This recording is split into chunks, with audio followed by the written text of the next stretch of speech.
just a reminder.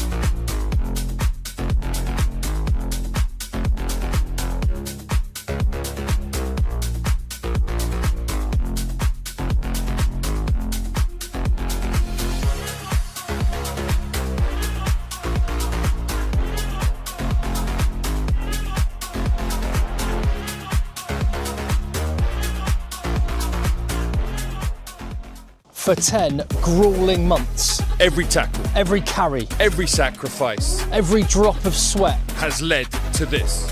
Pro de Deux is the longest of seasons. It's the maddest of leagues. Through rain, through pain, through setbacks, One goal remains. one destination, the biggest league on earth awaits the victor. Locking horns with those top 14 giants is the prize. 80 minutes to leave a mark that will never fade. This is what you've worked for. This is what you've dreamed of. The pride, The passion, the fight, every metre earned, every inch contested. every moment unforgettable. 2 teams, 1 champion, and an entire season waiting to be defined. Who will rise?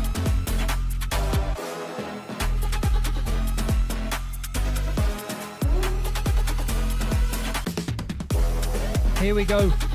From the Stade Ernest Wallon in Toulouse. It's the Pro de Deux final 2026.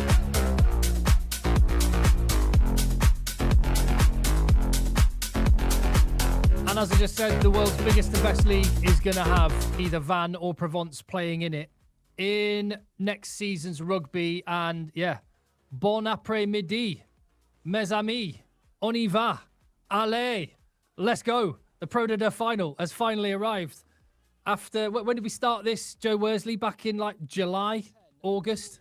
Yeah, we started the first game in deep into August.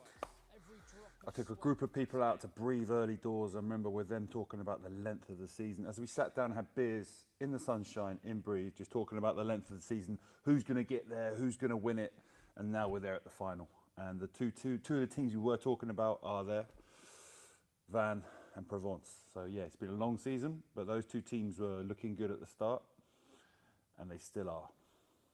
Vannes, the overwhelming favourites for this one. The Bretons have won 25 out of their 31 matches this season so far, with just 5 defeats across the whole year. And bearing in mind teams in Pro de Deux and in French rugby in general change quite a lot to away games, that is seriously impressive. They were relegated a year ago and are looking to bounce straight back. Provence, the underdogs, and they're embracing that narrative. Philippe Saint-André, well known, of course, across French rugby circles. He is at the helm and is, well, I think letting the shackles off for this Provence team. But that might just be what he's saying because, Joe, this is a team that may be relatively new compared to other, over 150-year-old clubs, but these guys are hungry.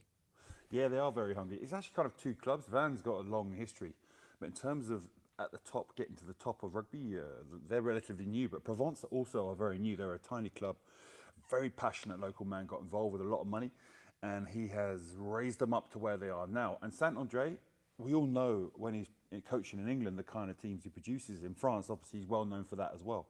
And they're really good teams. They're teams that can win championships. They're teams that always are getting to the playoffs at the end of the season. So he's a coach who knows what he wants to do, and we're seeing that with that Provence team. Shackles off. I mean, shackles off for them is a bit different to the shackles off for some other teams. So shackles off means every time they get a chance, they're going to go for it. It's just the reads they're going to make today are going to be vital. Are they going to do that at the right moment? Are they going to create many of those opportunities? They're the 2 things we've got to look out for. We'll stick around for a little bit of a tactical breakdown from Joe Worsley in a moment, but just a quick reminder that here we go. This is the culmination of a first full season of bringing you Pro de Deux rugby. We brought you the playoffs last year in what was a world first for rugby. A little upstart YouTube channel acquiring broadcast rights for a domestic league. And here we are, after delivering a full season of amazing, mad, insane Pro de Deux rugby with all the things that make Pro de Deux Pro de Deux. If you appreciate that fact and if you want to help support us, then you can do so. The free way to do it is a little thumbs up and subscribe to the channel. And we've also got the top 14 final live as well at the end of June. But here we go. Spitzer, the Van coach, bringing his team. And there's the home side of Provence. Look at the pictures and listen to the noise and remind yourself this is a second tier domestic league. This is unreal. Yeah, you're seeing a lot of Breton flags there, aren't you? They have travelled well, haven't they? Yeah, I think their travelling fans are probably more bigger than Provence are going to have today. But this atmosphere is going to be so good for this game. Amazing. And who's in that? Well, so that's the away dressing room in the Toulouse Stadium. Van will be in the home dressing room. Say Provence have got their own fans, and again we keep seeing it, Joe Worsley. The demographic, the age of the fans is just amazing to watch. French rugby is going from strength to strength, and it's across the board. Female, male, kids, adults, grandparents. It's ridiculous. They all love their rugby, and they're all going to be packed into the stadium. You're going to see an incredible atmosphere. I love it. Those moments when you arrive, it's kind of finally we're in the stadium. Finally we can get on with this. The players are warming up now, and they're going to be back in their change room in the next few minutes, and then money time to come in. Then you really got to get down and focus, get ready to get out there on the pitch and produce those levels of performance that you know can take you to the top 14. It's going to be an amazing game. So much nerve, so much on riding on one game. It's incredible. And a reminder that Joe Worsley is on a bit of a scouting mission here. He's kind of working for two people at the same time because he's the Perpignan coach. Perpignan will face the loser of today's match in the top 14 access match. So you got your little notebook out, Joe? I certainly have. Like I say, two wonderful teams. Whichever one we play, they're going to propose a lot of difficulty for us. So both great teams. I doff my Perpignan hat to them. Have a look at the lineups for today's game then. See if we can see the teams, show you exactly who's going to be playing in this one. Yeah, it's an interesting selection. And the back line, the back line for Van, very settled. Michael Ruru and Maxime Lafarge, very experienced at halfback. And Bouthier, who's gone back to Van, having spent his career in the top 14 at Montpellier. He's come back home and wants to get back to the top 14. And they got power up front. Mako Vanapola, will this be his last game? He'll actually be hoping it's his last game because it means they won't have to play the access match and they'll win today. And Sione Kalamafoni at the age of just 37, still going strong. As for Provence, again, the halfback matchup is so interesting, but Inga Finau being back in midfield for Provence is a massive boost and a lot of power with Betuniata as well. And Varero, talk about the fullbacks, the youngster, one of the breakout players in world rugby, let alone just in French rugby. And up front, can they go toe-to-toe with the Van? Thomas Francis again, he'll hope this is his last game in France before moving to Sale Sharks. And they've got experience in the lock position with Isaac Rodder, 33 caps for Australia. As for the replacements, stacked on both sides. Look at Tamana Harrison there for Provence. Joe Edwards, who was formerly at Provence and has been Van captain, a talisman. A couple of Englishmen back in the 23 for Van, Ben Stevenson and Nick Shonnett. Really, really interesting and exciting to watch.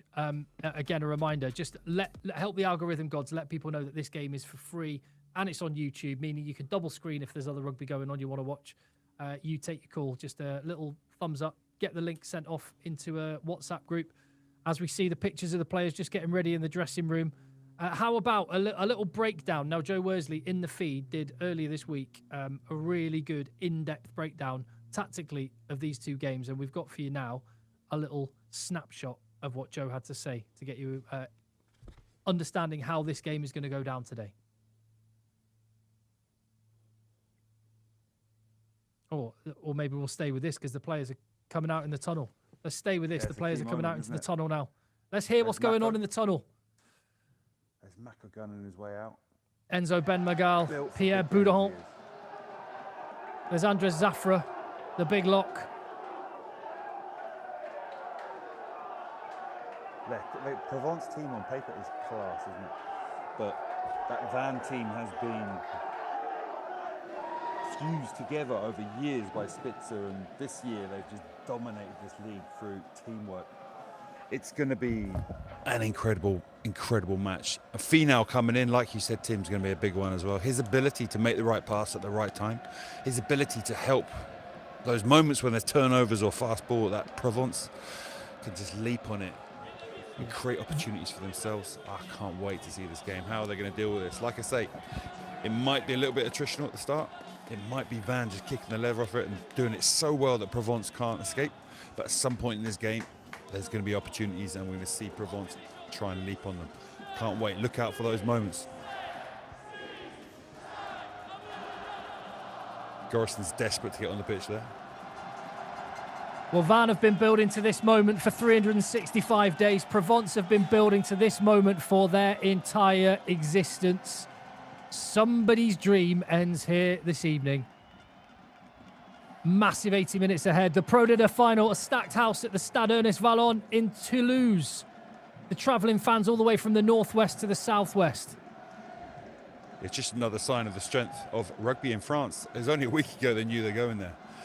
And be sure that Van probably had booked up their tickets and plane journeys and buses and hotels well in advance, considering the season they had. And for Provence, it's a little bit nearer, but still a fair schleck. I'm trying to work out which set of fans have got more in. I think everyone's trying to compete with their chance at this moment in time. This is special.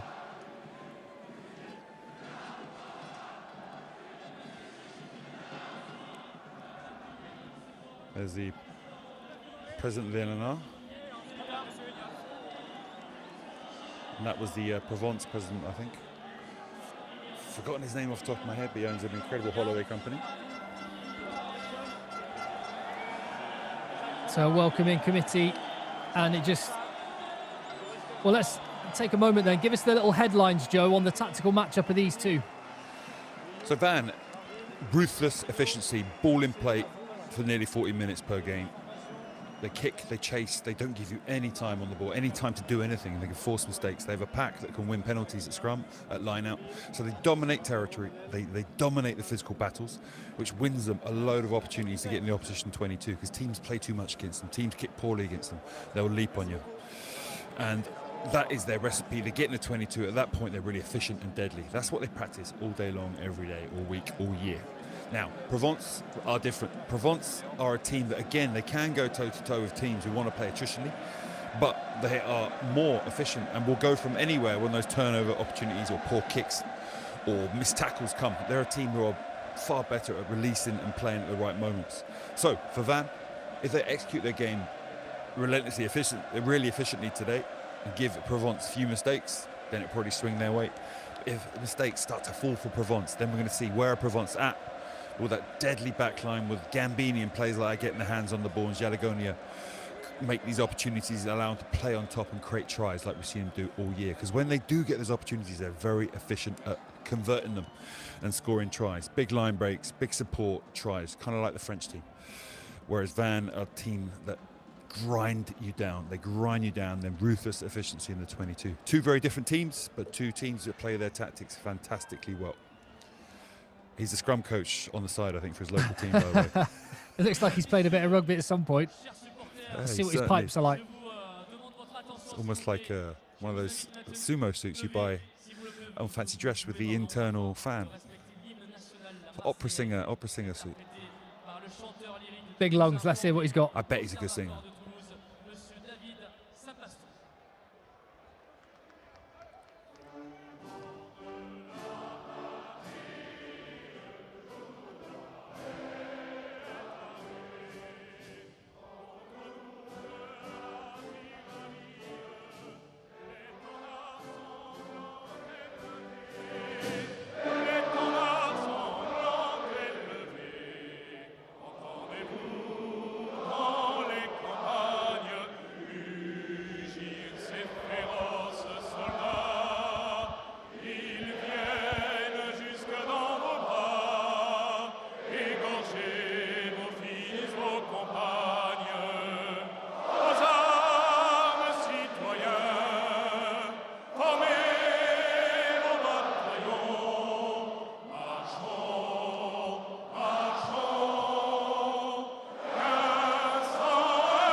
such a good anthem, isn't it? It's a banger. It's so And good. He was a emotionally good singer. He charged. was a good singer as well. Huh? Yeah. And some of the guys not involved in the squad, supporting from the stands. Absolutely packed house in Toulouse. You know, I thought there'd be many more Van fans there, but you're right, Tim. I think Provence fans have really turned up as well. This is the first visit ever to this stage for Provence. The best the club, full stop, has ever done in its history. And what a story it would be if they can have a maiden visit to the top 14. Van looking to get back there.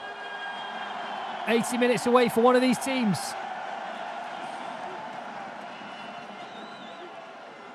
Van kicking off from left to right as you watch Andres Zafra, the skipper for Provence, taking the responsibility of that first take.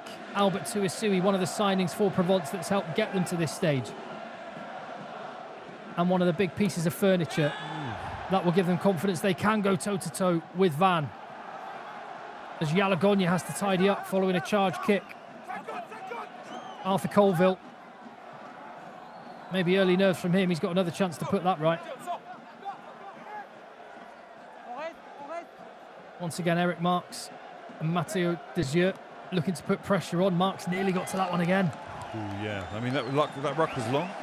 That first one was a little bit shorter. The one he kicked off at the start, it was a little bit short. And Van got some real heat on him. Real heat. That could have gone anywhere, guys. The charge downs like that can end up a try in your face straight away. Kickoffs are key. A key factor Provence cannot afford to be giving Van what will be probably an entry in the 22 straight away.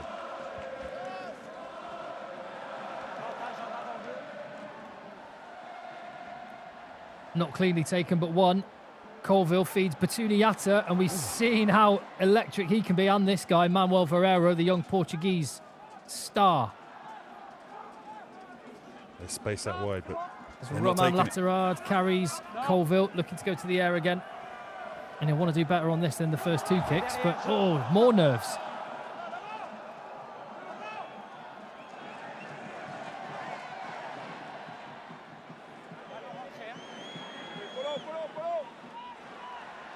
Caleb Muntz is back to cover.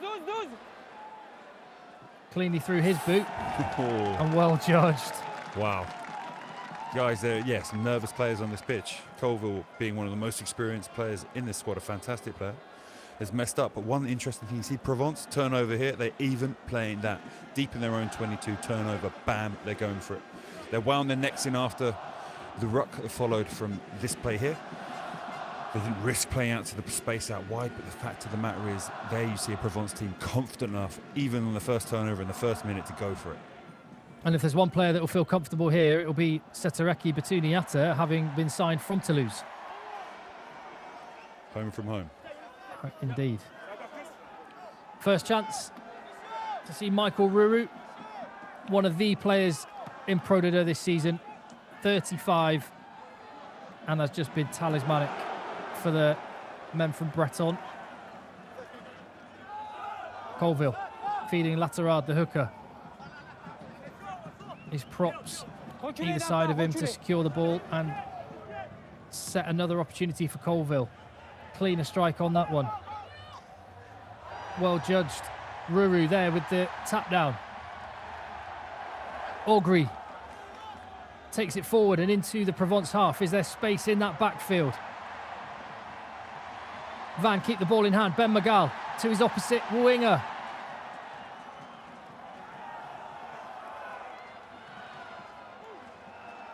Mako Vunipola, soft hands.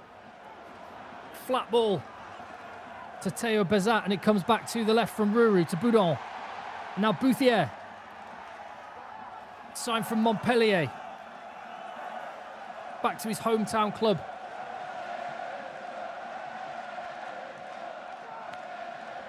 And Provence on the defence already. One of the things Joe Worsley's analysis piece, which is in the feed, check out when you want, but it did point out how good Provence have been in their own 22 at denying points. when other teams get there? Well, they're going to be stress tested as the big German international Eric Marks gets some go forward and a first penalty advantage. Ruru snipes down the blind side, lifts. In for Robin Takola, the youngster. Try for Van. Opportunistic penalty advantage in the back pocket. Ruru spots the space on the left. Yeah, Verreiro dived, he's angry about the penalty. He dived in, tried to smash one of the players, dived in again. As soon as he moved, Ruru saw it and darted down the short side. But there you see what happened. There you see a contestable kick. All three Provence players went to it. There was a tap back, and the Van players were just waiting for that tap back, and then they leapt on it. And to be fair, that's some of the best attacking play I've seen Van put together this year. On the phases that followed, they didn't let it slow down, and Ruru is so alive to what was happening. You saw there Verreiro biting in on the ruck. As soon as that happened, boom, off he went. Winger ready to support him. Try time. Van looking ominously good at that one.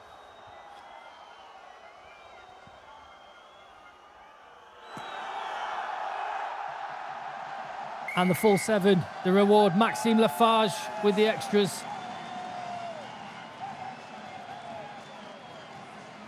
And these two halfbacks, an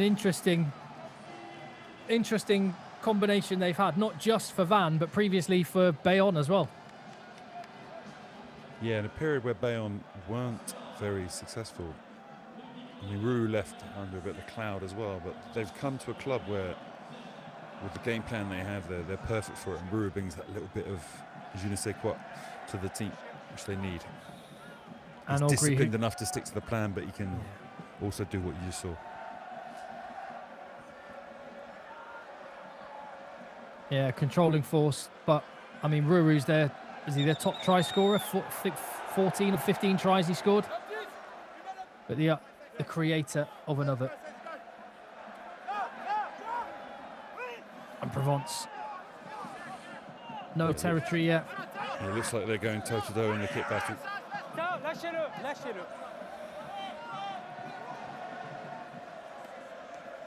The tap back comes this way, but again, Ruru's smart to it. And Boudéon is going to get a 50-22. Oh, is it going to roll? Still, what a kick. That's going to be dropped to the Lovely try line. kick. If they're lucky, they'll get to the 40-metre line. Another box kick received. They was so well executed that Provence, again, decided probably had to use a box kick in return. Put a lot of heat on, but again, those Van players are really good at getting the crumbs after these box kicks, and then they just leap on it, and then they take the right option. They attack the space with the foot. Quality kick. Now they're going to have a great attacking platform around the 40-metre line. And if you are Maybe even thinking, higher, 'cause that and kick if you was are terrible. thinking, Boudéon, what? Yes, it is Paul's big brother. Well, older brother. It's hard to be a bigger brother of Paul Boudéon. That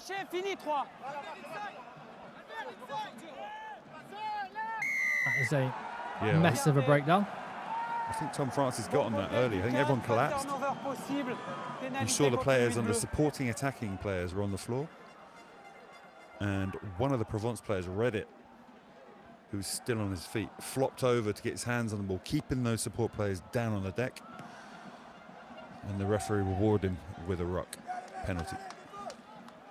Big moments like that for Provence. Interesting point in the chat from Maybe Dan, hope I'm saying that right. Provence need to play a scrappy Montauban playoff style. You cannot beat Van playing their rugby. What do you think, Joe? Montauban did leap on those moments, but Provence have more money and players that can probably leap on those moments better than most teams in this league. So yeah, it was a good game plan for beating Van. Listen, different game plans, different strengths. Depends on who you got and what you do. But this Provence team is settled with theirs now. Batuni Yatta was hunting down Lafarge, who calmly steps inside, and there's another beauty of a kick. Wow. Caleb Munt's clever. Oh my. Oh. That is on the pitch. Oh dear. They're all retreating and having to, as Bouthier, as Muntz makes the tackle. Provence stuck in their own 22 again. Gorisson with the lift to Mako Vunipola. As Ruru comes back to the right-hand side. flat ball, different options at the gain line. Thomas Français having to go into defensive mode again as Beziat takes the charge on. And his opposite number, Laterard, having to release. Oh, that was a big moment there. Beziat's kept Dave Cherry out of the team. He's been looking good, but he made a little mistake there as the double tacklers were holding him up, and as they released him, the ball flopped out. But again, you're seeing that kick pressure. What's happening behind kicks? We saw the first try. Yes, Van played really well, but it was the kick that started. It was the kick that started everything rolling, gave him the opportunity to play quickly. This again, just hitting into the space after a bit of unorganised, chaotic play. And then getting yet another opportunity in the 22 for Van. He's got lovely footballing skills, hasn't he, Pierre Boudon? Yeah, another one to add to Ruru, Rafage, Boutier. And then you've got centres who step up and make kicks like that. That's a good recipe. Huh?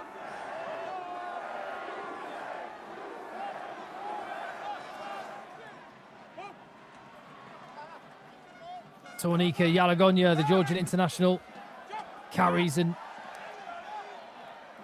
yeah, Gambini charging on. Really, Provence want to see those two, Albert Tuasui and Isaac Rodder, doing their work in the other half of the field, but just cannot get a foothold in the game. That is an outstanding kick from Colville. Yeah, and that's what Colville does that week in, week out. Obviously a bit of nerves at the start. That is the kind of kick you need against Van to prevent them from getting 22 entries. Even now, Van might take an option that results in a kick. A reminder, Line out, fast play to a kick. The top 14 final will be here on FR UK, of course, as well on Premier Sport, our friends there. But yes, the top 14 final, live and free here on FR UK. How good is that? Saturday, the 27th of June. Amazing. Can't wait for that one. But we're right here today, and I'm excited about this. Again, Ruru sparking an attack down the blind side. It's just the variety that Van bring, whilst it's kind of that balance between being quite predictable but just making the right choices, Joe. Yeah, again, you see they got a bit go forward, they had a little dart down the short side, now boom, pressure. Too long, poor kick. Paul Serrano was chasing. Actually, worth mentioning, one guy I feel for today is Adrien Lepeg. Got himself an orange card, 2 yellows last week, and as a result, you could see him in tears like Gaza in Italia 90. Yeah. Knew he was going to miss the final. Yeah, he was an idiot, though, I'd say. I'll put it out there, because he back-chatted the referee. He caused the problem. After they won a penalty, he caused the problem and gave the opposition a penalty, got a yellow card. Another yellow card meant he misses the final. He will be gutted about that one. No competition, so not straight line out's fine. Carry on. Off the top, Boudon charges, and again down the blind side. Coming back from where they came. Obviously something tactically that Van have identified, and it's getting them some gain line victories so far. That one, Provence equal to. And now the Flyers coming off the line, Gambini. It's Colville. Is this a moment? Ooh. Not picked up by Lafarge, who tries a little bit of a football dive and then grabs the ball pretty cynically. That is Provence all over. Some good defence, some good shots resulting in turnovers. That aggression we talked about. They create more turnovers than Van in the game. Van is relentless pressure, occupation. We've seen their territory game working. Quality of kicks give them opportunities to run it or opportunities to get into the opposition 22. Now, this Provence team are different. When they get the moments, like you just saw, they're fantastic at leaping on those and making the most of it. And that's given them their first entry. First time they had a real good shot at getting into the opposition 22. First time they're going to have opportunity to convert.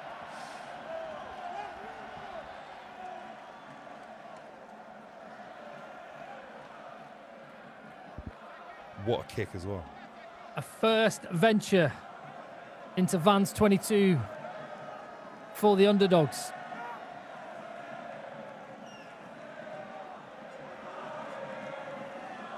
Yalagonya, the target at the front. Van straight onto the drive. Impressive D.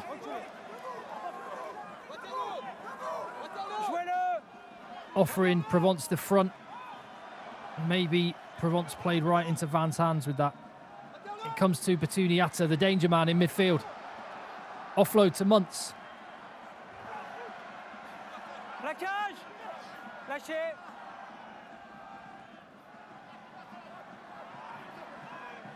Isaac Rodder.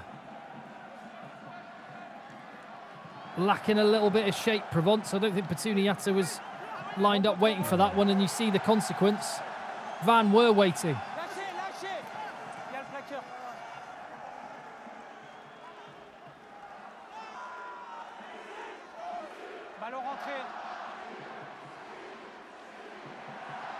Van having a go. Bouthier breaks out from his own 22. He steps Rodder and he's into Provence's half. Footwork. Get Leo Drouet, brings him down a full 50, 60 metres of territory gain there. Lafarge sees the space in the backfield. Over his head to Colville.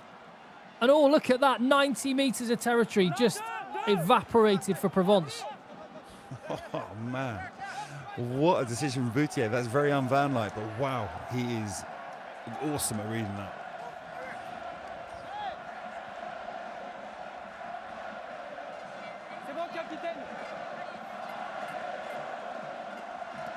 Arthur Colville.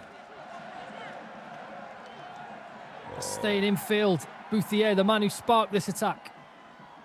Feeds Serrano. And the try scorer, Robin Takola. And is there going to be another try here as again Van knocking on the door 10 metres out. Eric Marks, the two big number 4s.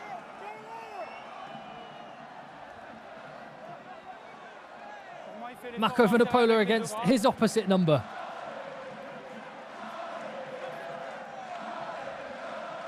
Lafarge on the front foot. Feeds the ball out in front.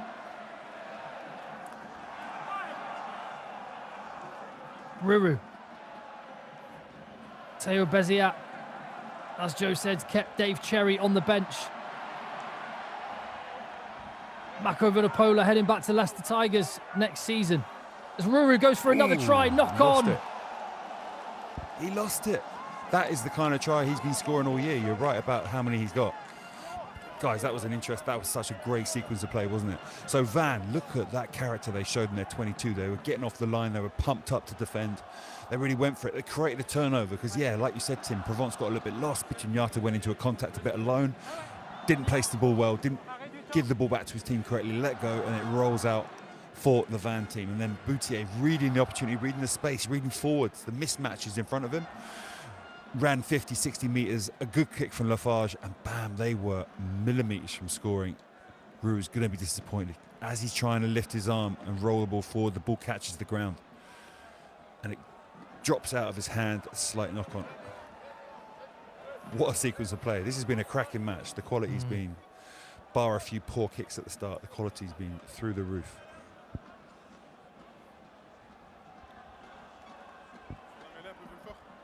That injury list is pretty epic as well for a team at the end of the season. Their performance team must be doing a good job. Yeah. One of those guys is Cyril Blanchard, the hooker, because, as you say, Teo Beziat has elevated himself from 3rd or 4th choice to the starter. So they're really missing pretty much no one. Yeah, he's been impressive these last 2 weeks. Carries the ball well. His darts are good enough. Scrummaging seems pretty good. 3rd choice, now maybe 1st. Depends how fit Dave Cherry is. Federico Uegrazan, the loose head prop for Provence. I think his face told a picture of this first 17 minutes. Massive pressure for Provence. Their fans aren't going to stop cheering. And they've turned out in massive number from just north of Marseille over to Toulouse. But the Argentine international Santiago Medrano back on his feet. 2 internationals at prop for Van. Yeah, it's a big scrum. I'm just trying to remember if we've had a scrum yet. Is this the first one? I think we had one. I think we had one. I think this is number 2. Might be the first one, Joe. This could be an interesting let's battle. have a look. I don't remember what the first one went like. We've seen some balls. In fact, look at this. Look at this. So you've got 33 caps for Argentina, Santiago Medrano. 70-odd caps for England, Mako Vunipola. And on the other team, Thomas Français with his 80 caps for Wales. It's phenomenal. Crazy. That's crazy, isn't it? What's Dave Cherry at? Is he up to 50? I don't think he's that high. Maybe in the 20s. Relative latecomer.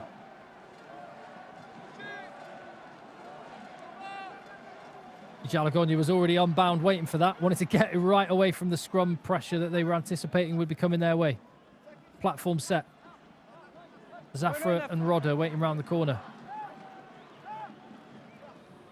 Just trying to give Colville the best angle.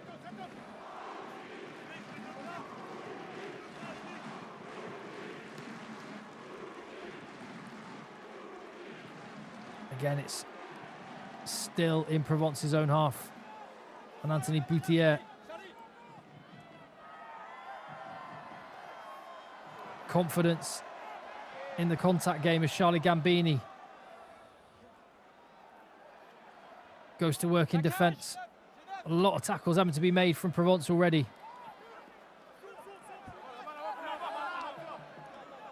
Still, as it is, one score, the difference. Half a dozen entries. You'd think we're getting close to that for Van. Should they sneak into Provence's 22 now? As Robin Tokola, lively player, only 21. Product of the academy, had a really good debut season in top 14 last year. Captain Gorison. Ruru to Lafarge, lifts to Bouthier. The playmakers in tandem.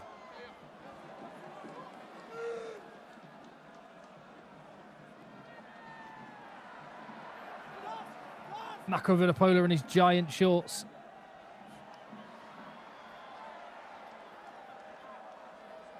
Tokola's been really busy. Matteo Desieux. Another academy product in this Van side. Theo Beziat. Formerly of Aix-en-Provence. Another penalty advantage. It was from penalty advantage they scored previously. And already there are some tired bodies from Provence getting off the deck. Shoulders in from Rodder and Gambini.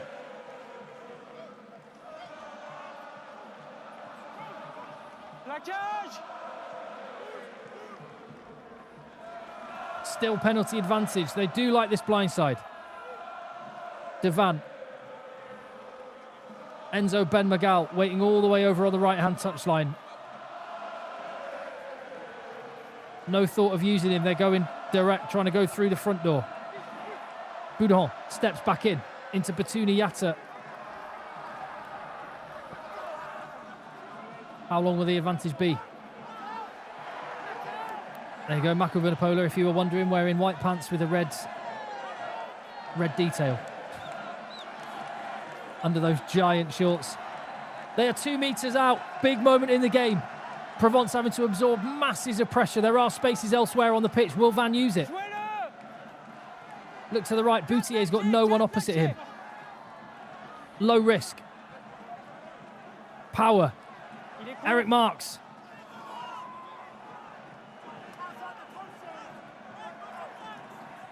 To the left of the post. Penalty advantage still waiting from the referee. Short again. Must have been 15 or 20 phases since the penalty advantage. Will they just put the ball through the hands? Oh my. Pierre Boudon clearly, look at him saying to Maxime Lafarge, what are we doing?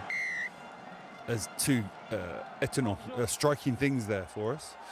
One of the players, I think, still thought that you could touch the bottom of the post protector there, asked the referee. But you look at Van.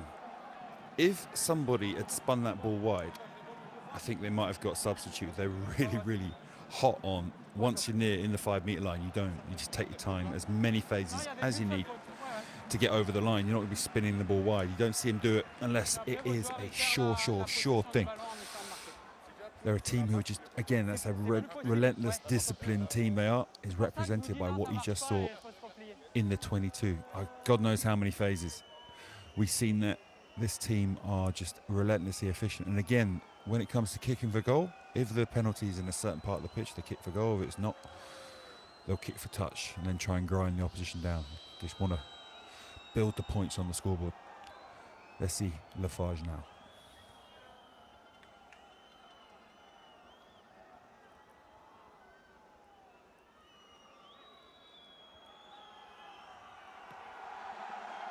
Lafarge Boom. does build the points. 10-0. Joe Worsley, tell us about what you're up to. Yep, Lewis Moody is starting next week. There's a massive cycle ride, 500 miles plus, down from Newcastle to Twickenham for the final of the Prem. Now, I'm joining them for most of it. There's loads of guys from 2003 and the England team on that ride. I need your help, guys. I need sponsorship. There's going to be a link going up. We're going to help him. My name is Doddy. We're part of that. I want to raise as much money as possible, guys. I need your help. There's a link going up on the YouTube channel and in the notes on the side. Please donate. We need your money. Got to beat this horrible, horrible disease. Well said, mate, and all the best with it. I'm going to question what you said, Joe. Spitzer knows more about rugby. He's forgotten more about rugby than I'll ever know, so I'm not going to question his tactics. But I understand low risk, but a couple of passes and they're walking in, and they've only come away with 3. Yeah, it's just an example of the discipline that they show. Again, let's see what happens now. Pressure kick, how they react. They practice this so much. They're good. Even with their pragmatic approach, they'll make the right call normally. Although they're Ruru, that is not a good decision. This could end up bouncing in there. Oh, a better kick could have got a 50-22. It's a team that's ultra disciplined in playing the right way. They went into top 14, and for the first half of the season, they played more open rugby. And they got hammered. And then they started to wind their necks, and little by little, then they found a place where they're good. And listen, the teams at Bordeaux, at Toulouse, that play the rugby that we love to watch, playing real rugby, even they kick the ball a lot. It's just some have players that have the ability to win the one-on-ones, make the right pass, that are slightly better than the other teams in the league. Therefore, they can keep the ball for many more phases. They can create more opportunities. You've got to realise what you guys are capable of doing. And Van, I think, realised this is what we are.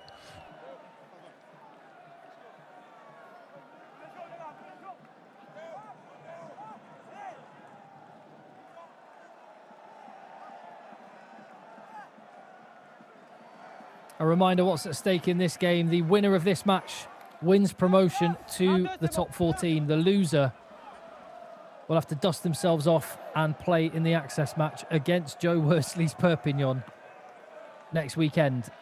The loser of this game will be at home for that game. As Leo Drouet wins one of those 50-50s, there hasn't been a single contestable that Provence have won. Does that mean the field is open for them to attack? Batuni Yatta is absolutely electric. What an offload to Manuel Ferrero. Oh, incredible tackle. Was that a try scored? I thought Ferrero had knocked it on. Incredible score. Paul Celio, the youngster who's replaced Adrien Lepeg, that man, watching on in the stands because of his suspension. The youngster from Provence. What a moment to score. And what a break. Leo Drouet winning the contestable 50-50 kick. Batuni Yatta doing what he's done all season, making things happen, and that was an absolutely irresistible offload. Look at this from Batuni Yatta. 2 men taken up. Oh, wow. Unreal. And the offload from Manuel Ferrero. That is an incredible try. Amazing. Look at the scoreboard, Joe. All the pressure from Van. That is, again, we're seeing an opportunity coming. I want to see that offload. It's so good. I want to see it repeat from every angle. And what a kicker. And I wonder what role that guy is going to have. Jules Plisson, a man who knows all about kicking big scores. One of the mentors for Manuel Ferrero as a kicker. Look at this, Joe. Whoa, I love it. Here we go, every angle. Oh, mate, that is gold. That's Provence's danger. They're so incredible at that. And Ferrero's offload. Hitting the deck, it's quite difficult to do what he just did. That was an epic offload as well.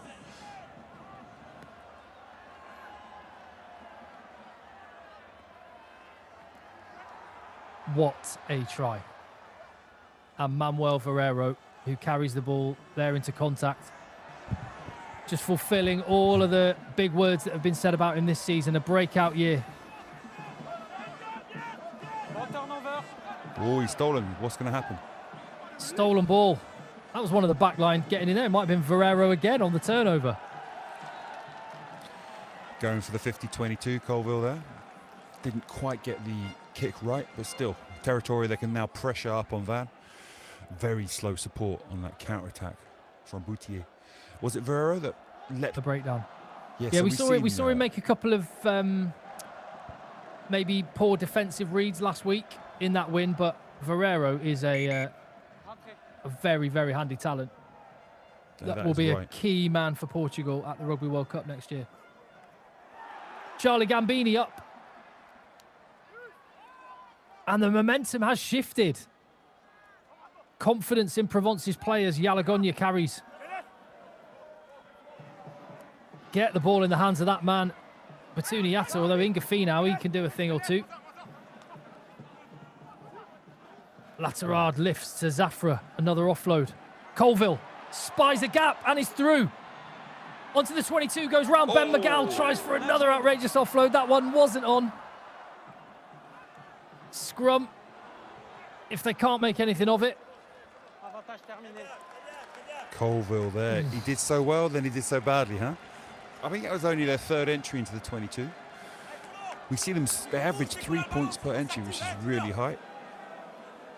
We see that from that line break and offload they made. They can just finish off tries like that. But normally they do better here. They're the kind of moments where normally Provence would do better than there. Colville's going to be so disappointed. So disappointed. The support players maybe could have read him better, got closer and ran off him. But he'll be disappointed. That's exactly the kind of ball they need. Sofian... No, it's not Sofian Gitoun. I thought it was for a sec. Must be a looky-likey. Sofian Gitoun played... it was in this ground, wasn't it? At that... oh, no, it wasn't this ground. At that...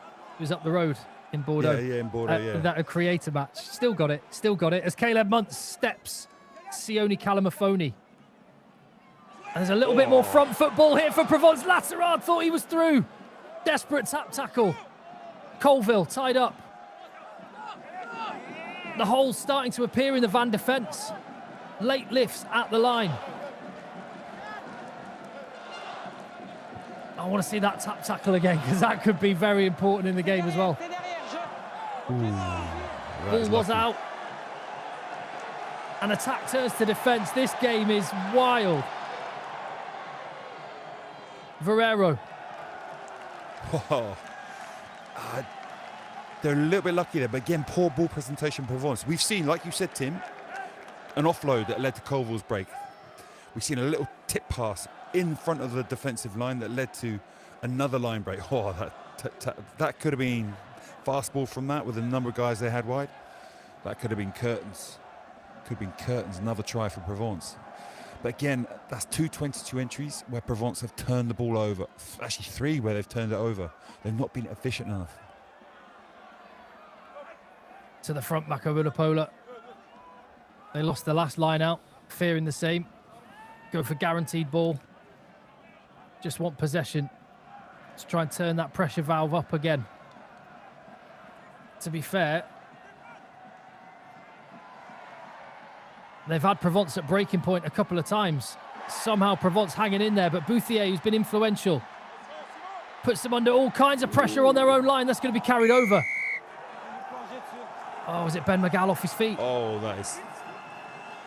that is such a harsh penalty in those circumstances. But if it is... So, guys, you got penalised there. When someone dives onto the ball, if you dive onto them while they're on the floor, you get penalised. You've got to give them time to get on their feet.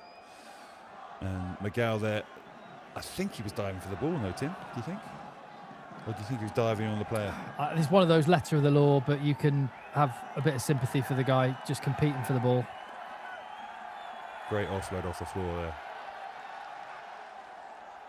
Good kick from Bouthier, and it would have been a 5-metre scrum. Yeah, I think he just fell over him. That is harsh.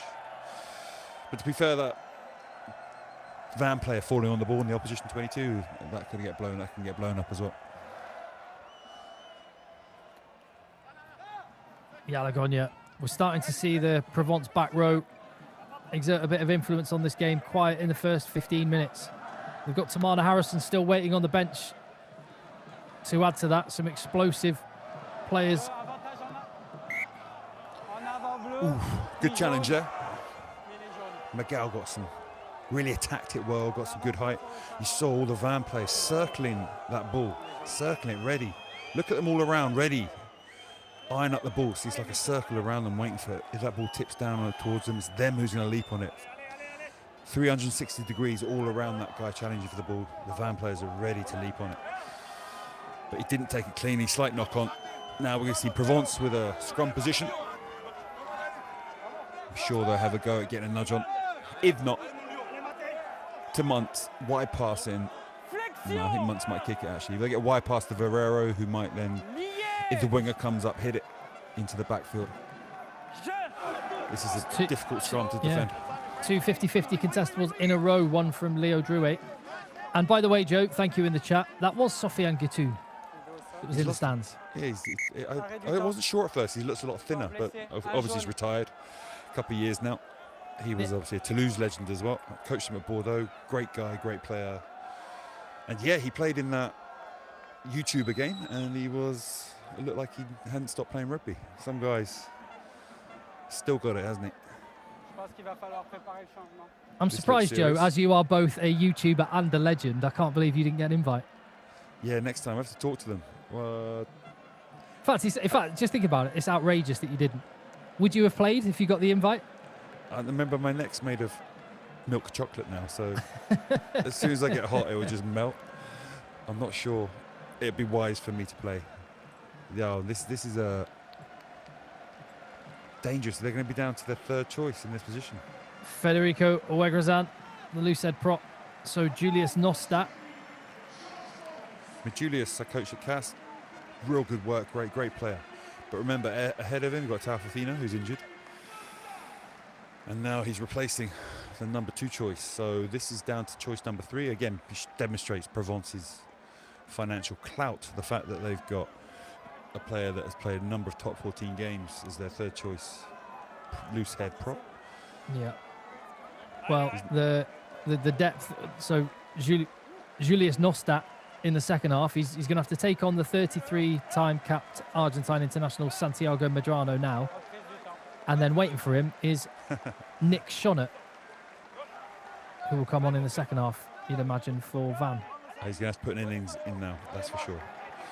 But Julius is very fit, very mobile.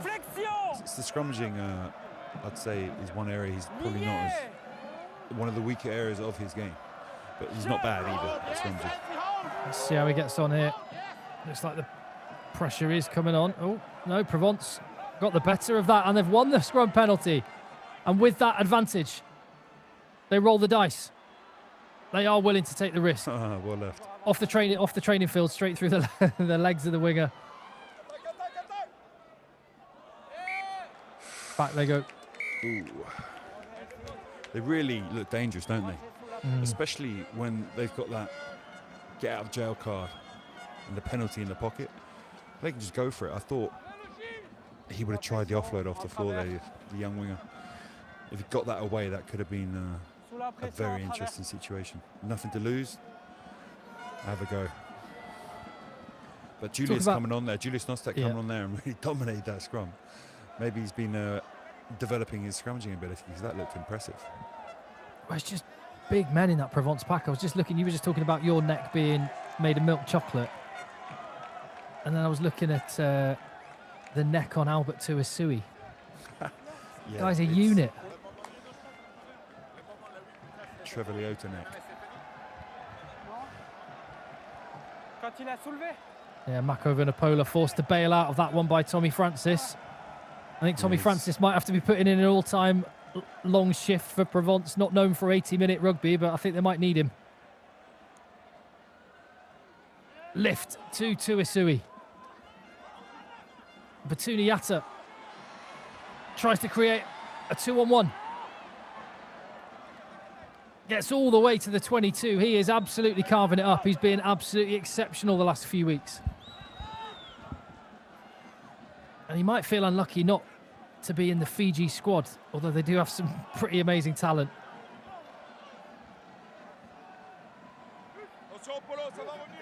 Ingafino. Timely return to him, to the Provence team. Massive boost for them.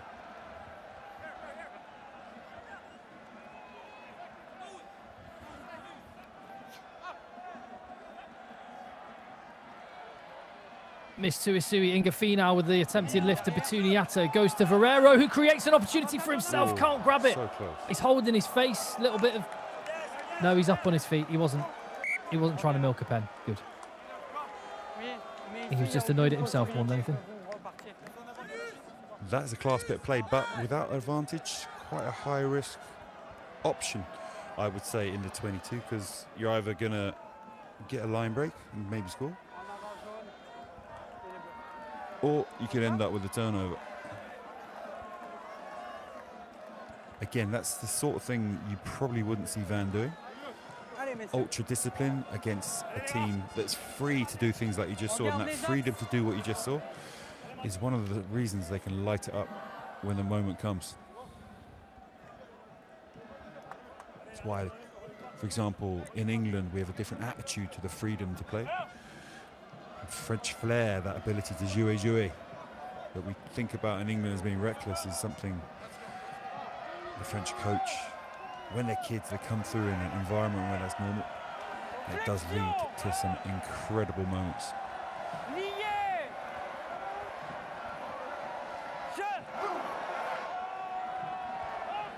Oh, Julius Nostat's really low on this side. Massive pressure from Provence at scrum time. That's interesting to see. That could become a big part of this game. Could be.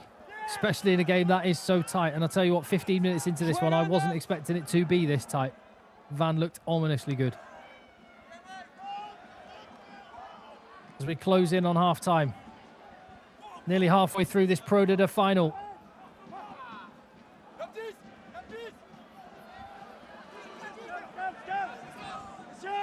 I'll tell you, an absolute treat coming your way in just a minute as well.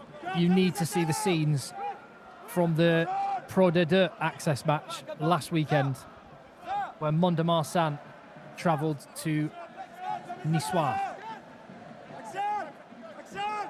Unreal scenes. And we're going to see some amazing scenes, and probably a pitch invasion, whoever wins this one. Yeah, they line up a drop here. No. Muntz is in a very attacking position. It does come to Finau. Flashes it across Betuniata to Leo Drouet. Muntz first there to support the ruck. Nostat isolated. Jalagonia. Now Zafra, the captain. Oh, Medrano. Ooh. Referee let that one go. Backwards off Celio, the try scorer. Ferrero. Lifts inside. And out of nothing again, Ingafino, an opportunity, Colville. Oh my days. Oh, Arthur Colville. Will that be a moment he's looking back at this evening? That's three big errors Colville's made. The pass wasn't great, I don't think, but it wasn't uncatchable. What? Verreira This is made it's an open goal. Nice. Or he might have been tackled behind him, to be fair, but oh my word. Oh my days, that is a huge moment. Palpatine's really angry there. Emperor Palpatine not knows as if angry it's a as, big not as moment. angry as the backs coach. Provence players will be livid about that one at half time. But hey, it has swung. There's 20 minutes we just had. I think there's one entry in the first 20. Van were dominating. Are they rattled now? That last kick you saw was too long. You didn't see those Van players smashing the receiver like they were doing in the first 20 minutes. Van have gone slightly off their path at the moment, and Provence are certainly on it. They're creating opportunities. They're passing in front of the defensive line. They're beating one-on-ones. They're getting offloads. They're creating opportunities. This is going to be a very, very interesting second half. Santiago Medrano, replaced by Nick Shonett. The last couple of scrums have not gone the way for Van. A reminder that it's There's interchanges, so Medrano could well be back on the field before the end of this game. Let's see how Nick Shonett gets on against Julius Nostat, who's done very well the first couple of scrums. Huge power came on in the last one. And a penalty just before the half. A chance to go in all square. Could be the prize if Nostat can go to town, but Nick Shonett. Well, the two of them fold in pretty equally. I think Shonett maybe got the better of that exchange. Yeah, Shonett, that was a really good angle, guys. Did you see that battle between Julian Nostat and Shonett? I think Nostat tried to drag him down lower, but Nostat had got under him because he didn't stay low enough and then slipped off him and onto the hooker and completely broke them apart.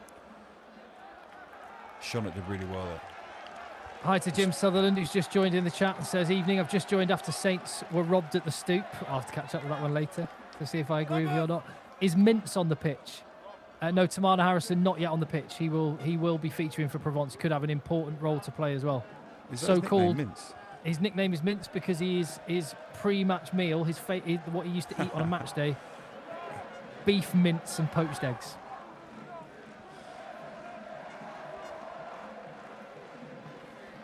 That's what he had this morning with all the wonderful food that France has to offer. Not lobster tails or langoustine? No, none of that. Ground beef mince and a couple of eggs on top. Again, and that is half time. Pragmatic as well. What first half, Tim? What a first half. The quality of rugby. Awesome. 10-7. Van lead, one try apiece, and it was 10-0 and looked like Van could take this game away from Provence, who dug in so hard. So we're really worried about your team after 20 minutes. Then you got your hands on the ball, and that second 20 was different. So in the first half, we were well beaten. They were winning all the high balls and everything. So that 20 minutes before half time, we were winning the rebounds, getting the ball in the air.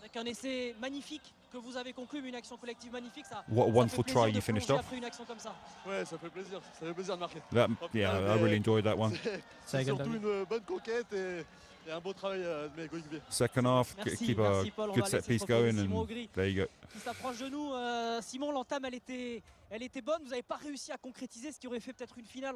So the start was good, but you didn't maintain that.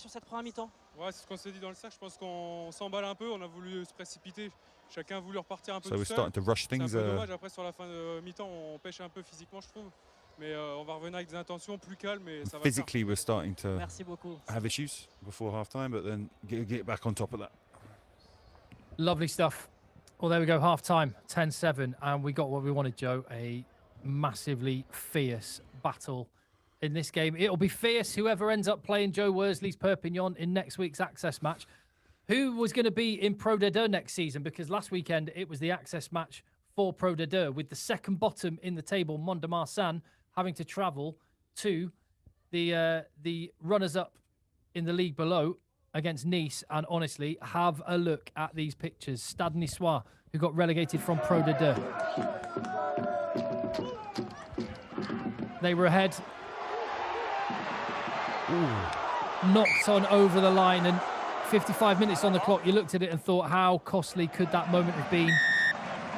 Owen Williams, who joined from Ospreys this season, getting on the scoreboard. Another Welsh fly half pulling strings in France in the third tier of rugby. Mont-de-Marsan scored 61 minutes in. Iya Shagashvili, big ball carrier, and Mont-de-Marsan with a bit of confidence. But look at this, 9 minutes to go. The ball spills. The crowd behind them, and Nice, another Welshman, Tyler Morgan, who dropped down from Pro D2 and Biarritz, and it was absolutely epic at the end. Mont-de-Marsan on the attack, desperately trying to save their place in Pro D2, knocking on. Iya Shagashvili didn't get a try that time, and a bit of back chat appealing, and that knock-on turned into a penalty, which gave Nice the opportunity to get some territory and just wait for it. There's Jamie Cudmore in incredible shape on the touchline for Nice. Look at the shape of the guy. Just keeping it together. 80 minutes on the clock. Look at the pictures. Look at the crowd. Look at what it means. That's massive for them. I've got a few friends involved in that club. They're building a £40 million stadium for them. They've got a project that's going to be financially backed. They're trying to bring them up from the third division to challenge to get to the top 14 is their goal. The flares are going off. It's all going off. And the beautiful seaside town of Nice has a Pro D2 club with the players in tears. And just like Provence, you get the feeling that with the backing they've got, that could be a team, Joe, that not only wants to establish in Pro D2 but push on. Exactly. They've tried over the years, but they haven't quite got it right politically and with the running of the club. But with the people they've got now, they've learned some really important lessons in the journey they've had already. So I'm sure they'll hit this one and nail it, because I think the backing they're going to get is huge from what is a wealthy area who want to put money into their rugby. They want a good rugby team in Nice. Joe, by the way, you're in the training ground at Perpignan right there. Yeah. Just stolen yourself away. Just commentating in between Doing guns, back squat sets, yeah? So next week, your guys, Perpi, are going to have to travel away. I love the fact they do this in France. Like the team in the top 14 or in Pro D2 has to go away to the league below. They just know how to create moments and jeopardy in France. And we're seeing it last week in Nice and next weekend, wherever the game will be. Incredible jeopardy. Yeah, I think you'll probably see my hairline go back a few centimetres after next week. It's going to be jeopardy is a good word for it. And how are you feeling about it? We have had people asking in the chat, and I have thought it's almost not worth me asking you the question, because here we go. Wait for like a straight back answer from Joe Worsley. Who would you rather play next week, Joe? I think my internet's dropping out, Tim. I can't hear a word you're saying. Right, should we run a little bit of analysis from that first half then, with what we saw from the game? I think we can have a look at some of the key moments in that first half. You want to talk us through this, Joe? Yeah, we're both talking about that domination, that Van domination, which early on culminated in this try. But that first 20 minutes, 4 or 5 entries for Van. Provence had one, which they got wrong, and then Van ended up with Boutier going virtually all the way. We've then seen what happens when Provence get turnovers. They are so deadly. I know this is inside that first 20. They force an error, and that gives them opportunities. That does give them opportunities. So Provence are really good at lighting up at these moments, these key moments. And with Batuniata, things happen. Anything can happen. You put him in space, things like that happen. And that offload at the end was class as well. That was class. I thought he'd knocked it on when I first saw it. Yeah, it wasn't. It was such a good offload as well. Batuniata is just amazing. The inside defender should have worked harder. Gourasson should have chased him down. But that offload there, as you're going down, this one's just sick. But then Verrero in a minute, equally, they should show that one. Yeah, you're right. He just lifts it almost off the floor as he's falling. Wow. That's class, huh? Do you know what? As this is a bit different, we're not on the telly, we're on YouTube. That means look, I've got the chat right there. So if you've got a question you want to ask or something you want to say to, chuck the questions at Joe Worsley or me if you wish. But Joe's the one that's got the experience. Yeah, definitely. And the MND links up on there in the chat. We will get it up, and following the game, we'll put it as the pinned comment so people can go straight to it. Are USAP players taking it easy and watching the game with a glass of pastis currently? Is the question from Tegsy. Again, internet keeps dropping out every time you seem to ask a question about. And we've got one here. I think Joe fancies a galette saucisse and the sound of the bagpipes at La Rabine. That sounds like a euphemism for something. I'm not Care sure to elaborate, Joe? Well, a galette's like a crepe, a savoury one. They're delicious. Have them in the morning. A complet is my favourite. Ham, eggs, Gruyere cheese on top of a crepe with a different kind of flour. It's delicious. Wow. If add the sausage in, it's just even better. So yes, I would love to be in Rabine. I would love to have a galette. And by the way, they're Breton. The Bretons are famous for their galettes and crepes. So yet another reason to go to the Rabine. Another reason to go to the Rabine. I want to get a new pea coat for next autumn winter, and I want a proper like authentic Breton peacoat as well. They're just stylish fella. Like everyone's effortlessly stylish and cool in France. I find one of my aims in life is to be a middle-aged Frenchman. You don't find the same thing in like St. Helens or in not Manchester, quite the same. Not quite the same. No, like even French guys, they can wear trainers with a suit and it looks great. Englishmen can't pull that off in the same way. Can we do? There is some English class though as well. Of course there is, Joe. There's Of a course difference. there is. You can turn up and just look jackpot compared to a number of the French players can't even do up ties. They can't do a tie up because all their life at school they've never had to wear uniform and they've never had to wear a tie. So it's a shocking number of rugby players. They can't even do a tie up because they just never had to do it. Outrageous. Can we do? Asking me to do it for them. Can we do Division 3 matches as well? Hey, John, all in good time. But what we are doing is we are expanding from Pro de Deux to the top 14 for the final in a few weeks' time, Saturday the 27th of June. Very, very excited. We are bringing you live coverage of the top 14 final, and it will also be on Premier Sport. Of course, you have the whole top 14 season, including tonight. It's the final round of the regular season. Yeah, so, 9 o'clock kickoff in France after this game. A lot of the teams will be battling out, and there's some key games. Bordeaux, my God, Bordeaux in a situation having to win. Jalibert might be out for the rest of the season. So there's some very interesting games going on tonight. I've got another one here. Thank you. Oh, thank you, Phil. The coverage is absolutely class, lads. England would be lucky to have a second tier this entertaining. Wouldn't it? Imagine if a group of people who had experience of doing second tier rugby broadcast, imagine if they pitched for it, thought they were going to get given it, and then didn't at the last minute. Imagine that. That'd be shocking, wouldn't it? Just imagine if that happened. What kind of organisation will mess that up? I mean, yeah. To me, that is missing an open goal. Kind of like when when Colville was through and could have put Provence ahead. I'm just looking in the chat. Okay, muscadet and oysters at Le Rabine sounds like a dream come true. It's somewhere we need to go. There are so many places we need to go. Joe, you and I need to go to Provence. In fact, these two grounds, I feel ashamed that I have been to Provence once, but I can't believe I've not been to La Rabine. But listen, next season there's going to be some amazing events and ability. We're going to be doing stuff, and we'll be going to France. We'll be taking as many of you with us as possible. Because going to the Rabine, going to Provence, these things are experiences we've all got to have to really get across to everybody back in UK and Ireland and further afield what French rugby is all about. You have to live it to understand it. You have to experience it to really get to grips with just how awesome French rugby is. All right, let's turn our attention to this second half then. We might be able to get some pictures from the Stade Ernest Vallon in Toulouse as we just get ready. Our friends at Canal Plus, I think, are just going through some replays on their broadcast. So we'll wait till they're bringing us back the live pictures of the stand, of the atmosphere, but absolutely incredible. And Joe, 10-7, if I was Philippe Saint-André, as much as they could have even gone in ahead, had Colville held on to that ball, I didn't think that they would be within 3 points at half-time after 15 minutes. Provence they're exactly where they want their game plan to be. Initially, they had some errors with their exits. Colville feeling the pressure.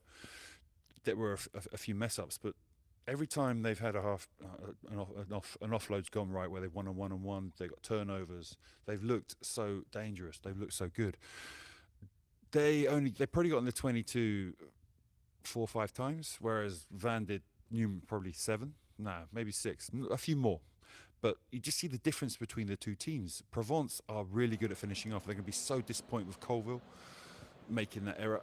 Two errors, really. 2 massive errors where they should have finished it off. Colville dropping that ball. Then before that, him also dropping the offload he was trying to do earlier on another entry after they created a big line break for him.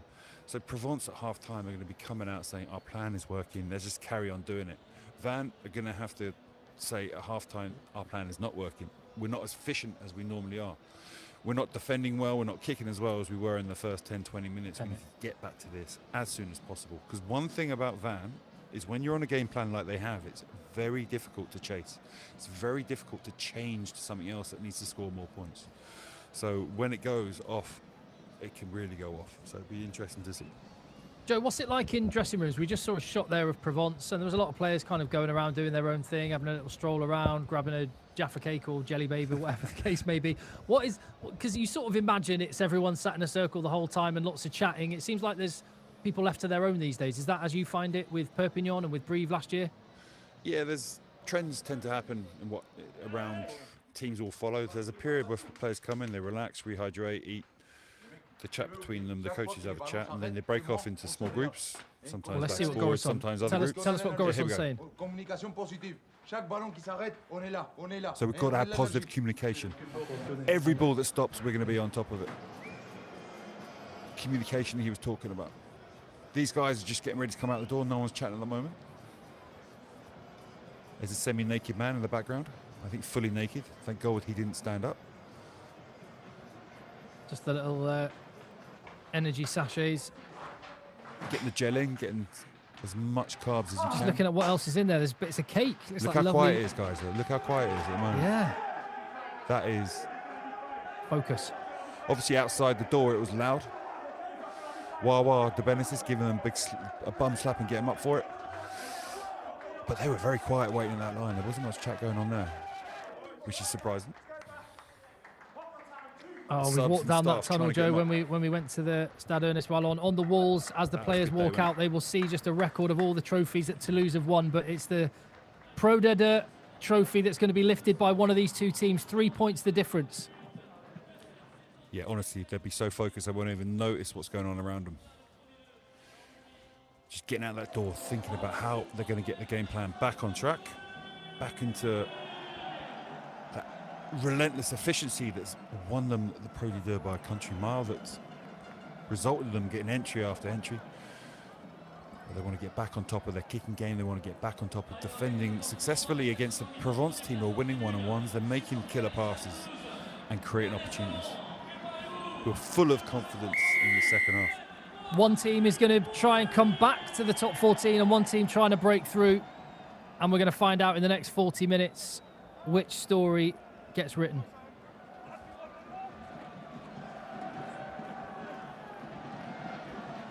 It's going to be nervous. I can just feel tension over the next 40 minutes. How consequential is this game and how good that promotion and relegation does still exist in professional rugby somewhere in the world.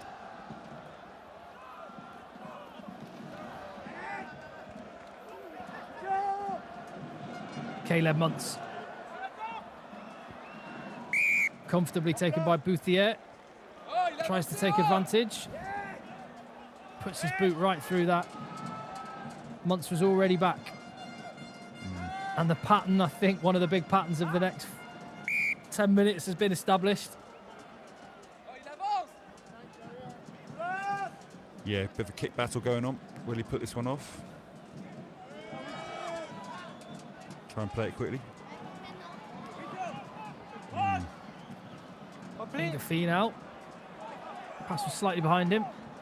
Oh, Bouthier. Uncharacteristic error. Not sure if that was a knock on both ways. I don't think it's Boutier, was it? It was Boutier, was it? That's a very uncharacteristic error because honestly, Finau messed up massively there. He's not said it's on avant. He'll go back to the TV for this one, surely, because that was a blatant knock on. Jules Pisson. His face said it all. Bouthier. So was it? I think it did go forward. It just went forward less than Bouthier was moving forward. Yeah, so it is a scrum. I think the staff thought that he didn't give a knock on against Boutier, but he did. Good scrum position this. Middle of the pitch, very difficult spot to defend. Saint-André will be excited about what's going to happen. That dominance they had in the first half probably means they're probably going to go for this. And this shot makes enough of a difference to merit them getting the ball out as soon as possible. You'll see we have a long scrum here. Ball is available and plays. Ooh, Ingafi now. I think I've telegraphed that one a little bit. Van were waiting for it. They recycle the ball slowly. Inside ball to Yalagonya. Isolated. Ruru tries to get in there.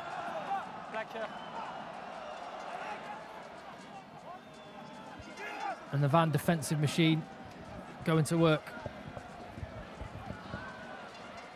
Ferrero to Drouet.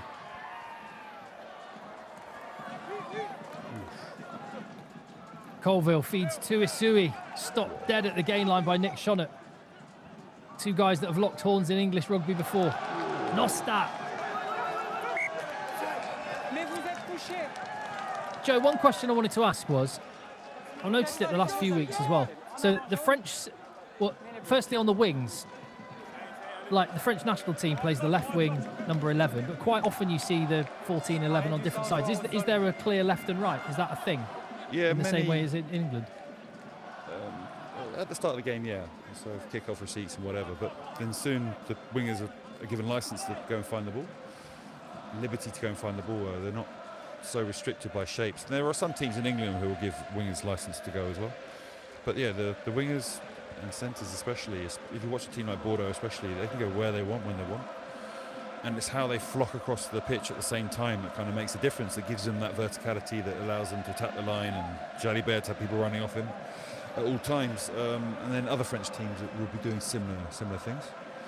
So and clear this one up for me, Joe. You were a back row player. The France 6-7. They stick to left and right. So it's just left, right. The 6 is more of a ball stealer, jackler, fetcher than normally the 7's the aerial back row. If that's the players you've got on the squad. They're very traditional about a ball carrying number 8. They do love a ball carrying number 8 as well.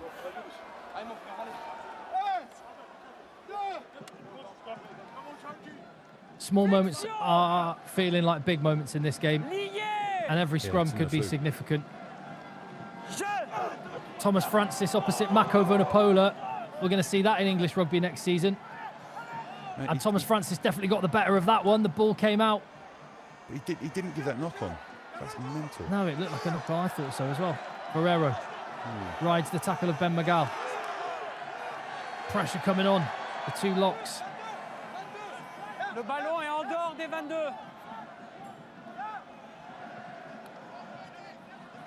Joes Perpi, a passive carry inside the 22. Ooh, touched. Lucky break in the end. That could have honestly bounced back in their faces, literally. Ferrero feeling his shoulder there. Man, he's a good player, isn't he? I do like him. I've said it before. I might have even said it last week. I'm going to say it again. The job that Pro de Deux does for Tier 2 rugby, World Rugby seem to be casting them aside. Go do your own thing. We'll have the Nations Championship and you're out of it. But Pro de Deux is massively nurturing Portuguese rugby, Georgian rugby, Uruguayan rugby. I was going to make a joke about Welsh rugby there with Thomas Francis on on the screen, but that would be cruel. And there's a Colombian taking the ball in the line out. Wonder if Andres Zafra will have a role in the rise of Colombian rugby. We've got a German on the field.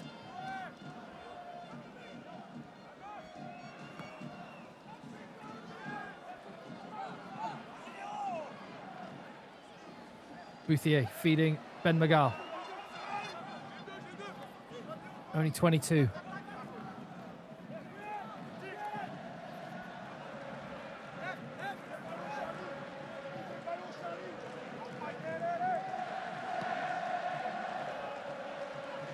Ruru just to about halfway, comes down on Drouet, volleyballs it, ends up in Latuard's hands. Lucky there to get away with that too. Tommy Francis having gone off first carry for Elliot Yemzi.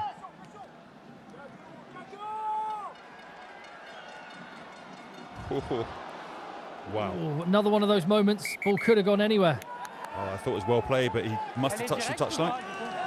The touch judge is adamant about that. Lafarge is not quite so happy. But this is a great kick, and you've got Chase Bitugnata ready to smash you as you catch the ball. Yep. Yeah, quite right. Well done, live. Bitugnata could have... Didn't really wrap then. Caleb Muntz with some claret. He gets stuck in. He really does. He's not shy, is he? He's a 10, but he just flies in. And this whole first half, he's been piling into the collisions. Varela It's like looking sore. Manuel Varela and the goal kicker for Provence. They really want him to stay on the field. He looks in some pain. Oh, contested line out, ball one. Colville fires it to Inga Finau. They've got big physical centres. Provence, Nostat, isolated, steps the first man brilliantly for a prop. Joe talked about how mobile he was earlier as Batuni Yatta comes around the corner. Nostat again. A 22 Mako Vunipola. Thunderous shot on Elliot Yemzi. Muntz look for the inside pop, takes it himself. Colville feeds Zafra. The shots are flying in, so are the offloads. Laterad didn't want Yemzi involved in that one. Ooh, that was some good play from Provence. Just one of the passes got tipped by Yemzi, and just I think it was a good pass. If he'd let that go, that would have been go forward ball again, fast ball again, and Provence were going. At some point, one phase, two phase, three fast phases of fast ball. Something's going to break, something's going to give. You're going to get a penalty or a line break. All started from Finau getting go forward on that first line out. Jules Nostat making a great carry with the step. Is that Allez Les Bleus? Les Bleus they're singing? Yeah, that's the Van fans. The Van fans, yeah.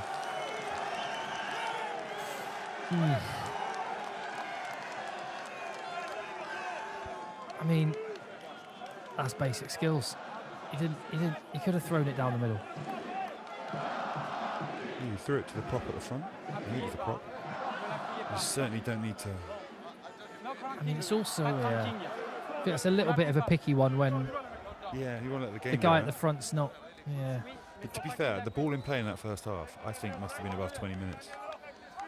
We had countless long sequences. We had few mistakes. We're talking about how many scrums we had in the first half. There weren't that many in that first 20, especially. It's Van normally are very comfortable playing a lot of ball in play. They're a team that are used to it, but Provence were in there fighting, and that last 10 minutes of that first half was all Provence. And then scrum turns into a free kick. Yeah, he didn't take it from the mark. You got to take it from the axe of the scrum, the line of the scrum. Back foot of the 8. So we're probably going to see a chandelle, an up and under. What's the translation of that? A chandelle is like a... I don't know why it is. It's like a chandelier. I think it's similar to chandelier. For me, it means up and under. Contestable kick. But can he do a feuille mort, which is a dead ball where it floats down horribly? Oh, Varela went up for it. Knocked on. Not giving it, though. It was... Oh, no, he has.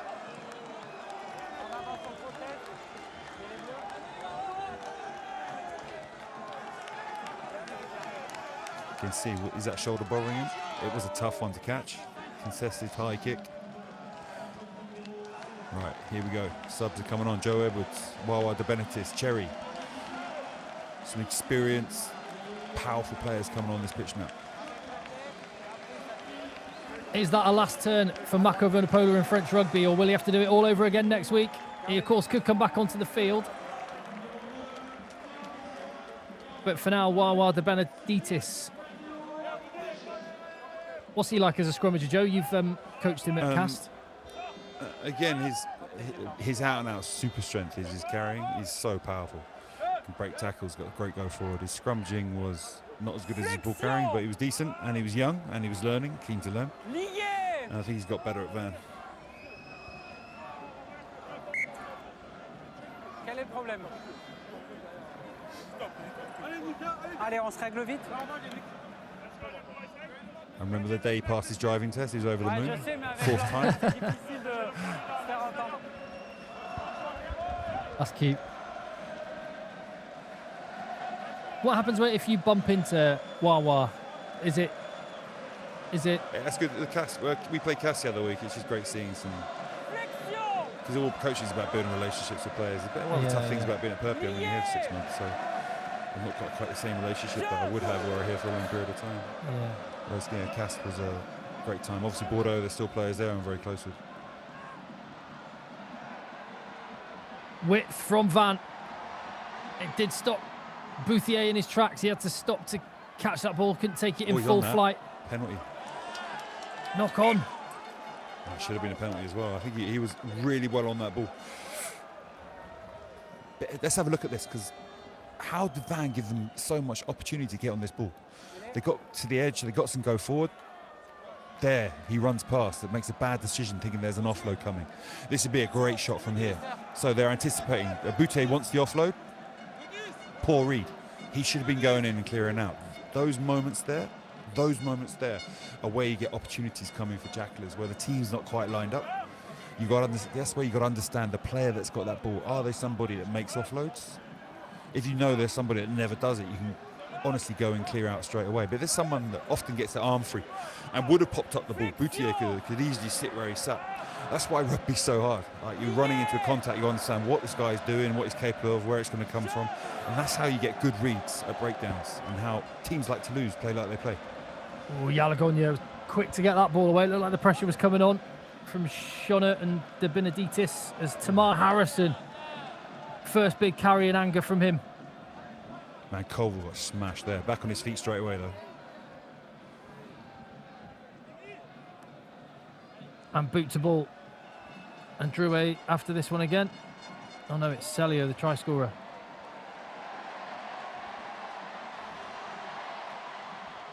Ben Magal and Batuniata. Batuniata desperately trying to get himself out of the ruck. Oh, he did well there. Really well.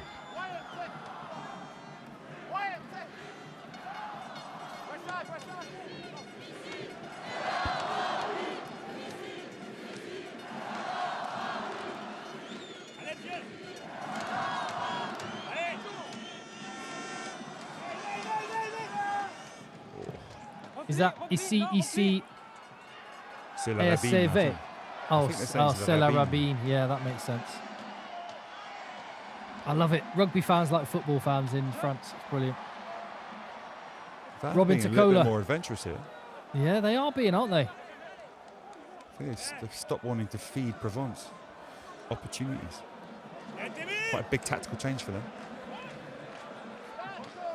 There's a bit of space out wide there, though. What do you think's behind that? Is Provence maybe anticipating Van being quite pragmatic as keeping their defence narrow?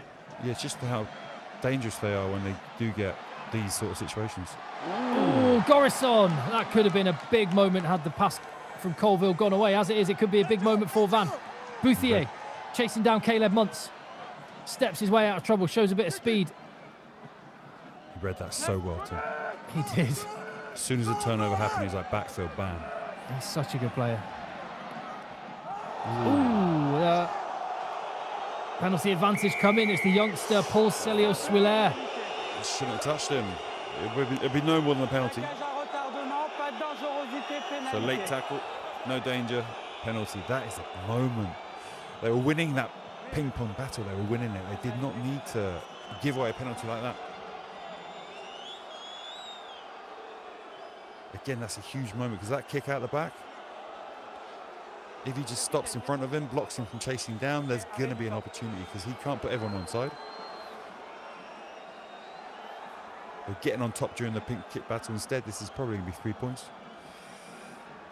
6 points ahead. We have the top 14 final on Saturday, the 27th of June. Yes, you heard. The top 14 final for Who's going free. to get there? Who's going to get there? We could talk about that all day as well. Oh, That's no. tonight. That's tonight. Tonight, everyone's playing at 9 o'clock. Yeah. There's going to be some epic matches. The Bordeaux game alone. No Jalibert. What are they going to do? Can they beat Clermont? Will Racing get there? Will Montpellier finish second? Stade Français. So many interesting situations coming up. Well, Maxime Lafarge has shaken off that shot. I think he milked it a bit, didn't he? I think a little bit, yeah. More than a little bit. Didn't look that. Like he's milking a cow. Didn't look that bad of a tackle. It didn't look that bad of a tackle, to be honest. But it's led to 3 points and a 6-point lead, which, in the context of this game, with the nerves that there's going to be, and with how tight this game has been, could be significant. Yeah, I've not seen Provence produce that free-flowing game we saw in the first half where they can play 2, 3, 4 phases really nicely. They've done it a little bit. They've made errors that they probably make in the first half. We saw Yemzi get in the way of a very promising situation in the 22. We saw that pass after that turnover just go to an Gorison, to an opposition player. Ooh. Yeah, I think people in the chat generally seem to be agreeing that he milked it a little bit. A bit of lactation from Van to get them 6 clear. But equally, immaturity from the young man, Celio Zwiller.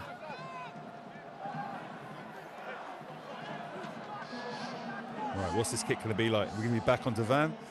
Great quality, quick, great quality with a smashing the receiver. Let's have a look. Oh, Varrero's under pressure.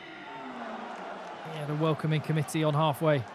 And the counter ruck is on. Their recipe, yeah. Well done. Jalongia. Jala.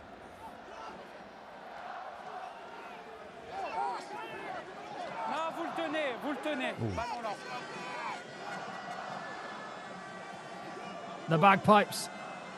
And it's the Land of My Fathers, which they have their own French version of.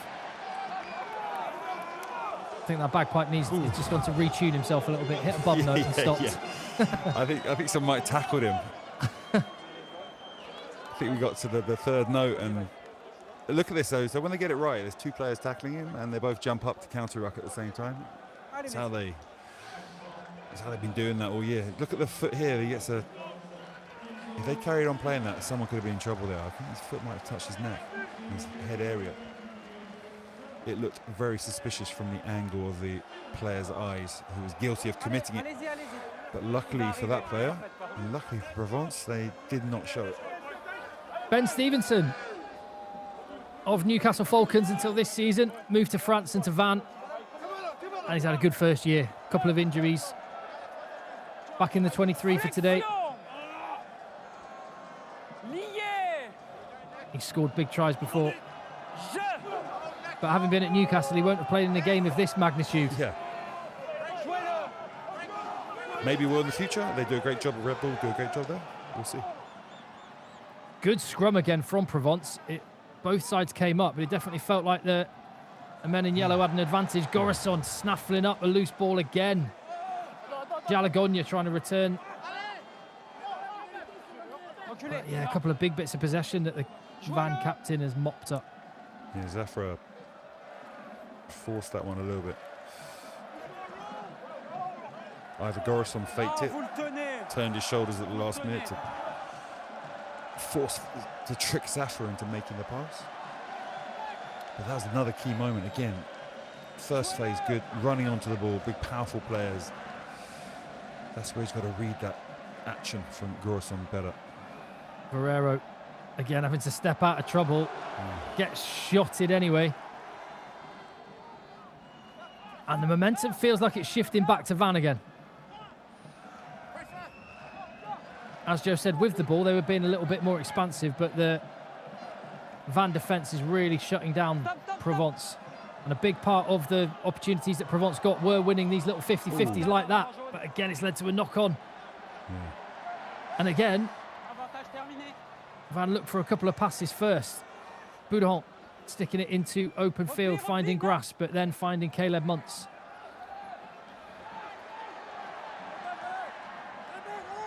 Boutier with time. He did not mean that. He hit his own player. That is a shank of all shanks. Wow, that is unlike Boutier, isn't it? We saw some of the amazing kicks he did last week. Incredible kicker normally, but completely shanked that. I think it hit Wawa. Again, Provence, that first half, they did make a few errors at the start of it. And when we see here, the ball bounced after what was a great kick and a great challenge. Opportunities for Provence to gather the ball, behind which would have been an opportunity to attack. Again, they let that one go. That's a number of times in this first 20 minutes of the second half that Provence have not produced the level of play they had in the last 20 of the first half. So we're going to have to see them get back to that place where they're making the passes at the right time. They're not giving interceptions. And they're winning some of these kick battles that are going to give them opportunities to go forward, chaotic ball, to really start to put people like Bicciata and Varrero into space. Bit of an injury now. Joe, one score game in the Pro D2 final going into the final quarter. Just Yeah, at the last second dived out of the defensive line. Yeah, Really well read. He comes so far up, and Zaffa was running straight and square and should have. It was quite obvious he was there. I think that's where you got to attack the man in front of you. There's the worst kick of the day. Lucky to get one in the face.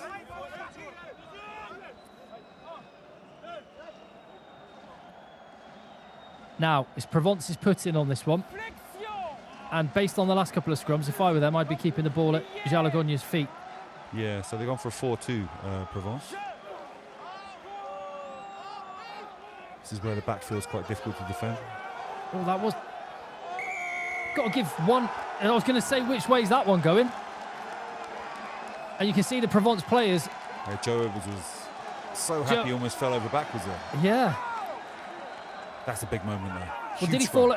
I don't know. Did he fall over backwards because Julius Nostat was absolutely marmalising Nick Schollert? Yeah, I don't know whether your mate Jeremy Davidson, that was a wry smile. Yeah. That's his poker face. With his Buzz Lightyear jaw not moving.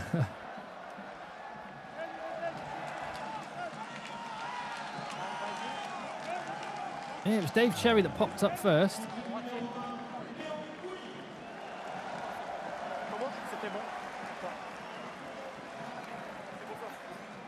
Joe going into whoop overdrive there. He's one of the big leaders. Big leader at this club. He's been there many years. Huge man for the team. Like maybe he can't carry and tackle and jackal like he could when he was younger, but he's still huge competitor for the team.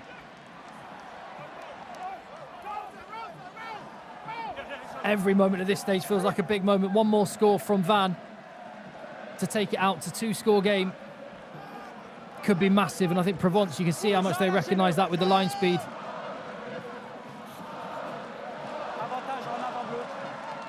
And absolutely violent defence from Tamana Harrison has forced that knock-on.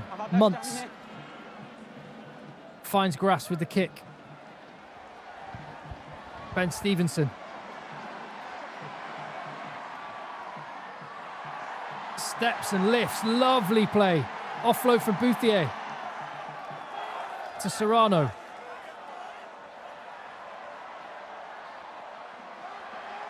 Space on the left-hand touchline. Pierre Boudin tries to tie in Batuniatu, who's going to back himself. Offload inside. Joe Edwards spills it on the floor. That was massive. Zaffa just got there and contested it with Joe Edwards, who made a knock-on. Oh man, that was... Stevenson launched that play really well. I was thinking, can he not kick the ball? But that's a big decision. That's what they've been doing in the second half. They've looked more to counter-attack than kicking Provence the ball. And for Van, that has been working. They've created a couple of opportunities and they'll be disappointed with this one. Inside now, Batuyata got done there. Just a slight knock-on at the end of it. Tell you what, Pierre Boudin's got some wheels, actually. Yeah, I know. An insight to stop and go again. He's a big guy. Batuyata's not slow. He's a big unit as well, but yeah, it's a great play.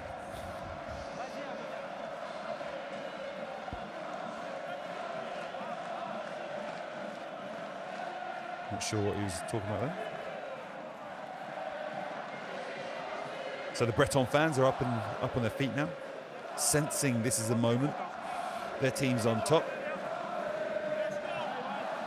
And you're right, Tim, they get a score now. It's big, big.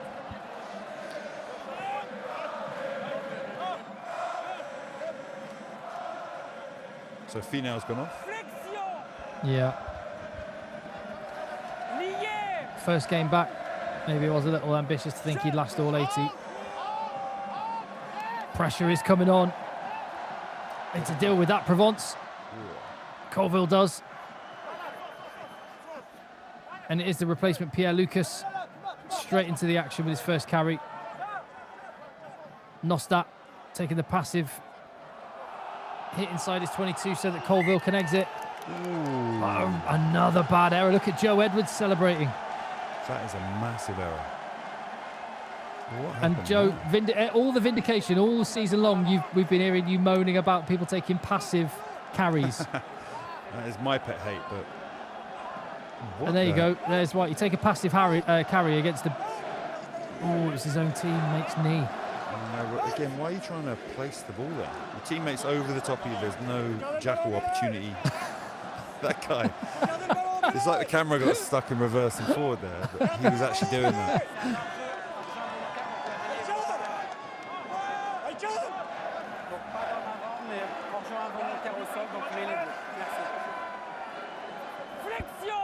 Well played.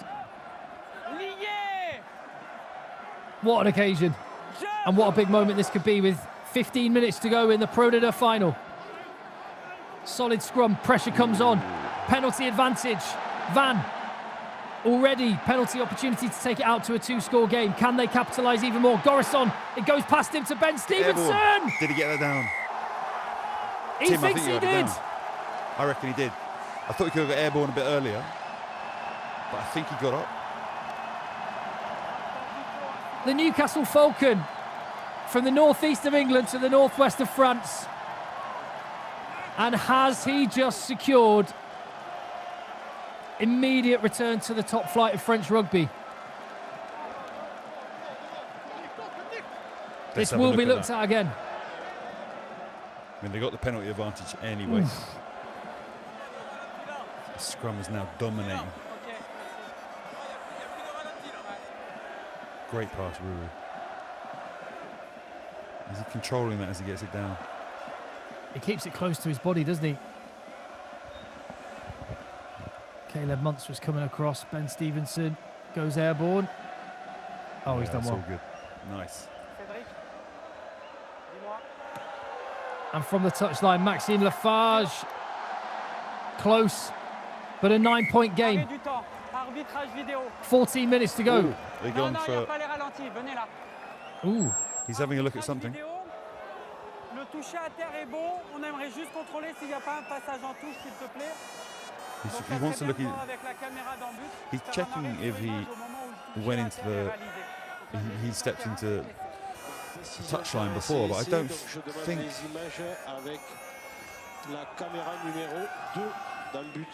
Okay, they got this angle.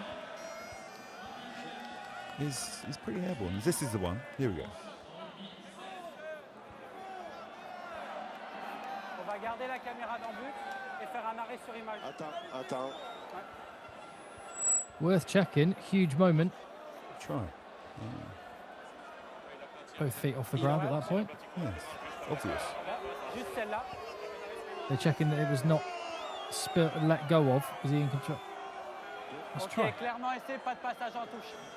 J'ai une I don't décision. know. Il The n'y a fourth pas de official, the passage en TV touche, official le must toucher à be terre est valable. Essai. not very good at his job. He's thinking there was ever any issue there. 8 et 9. 9.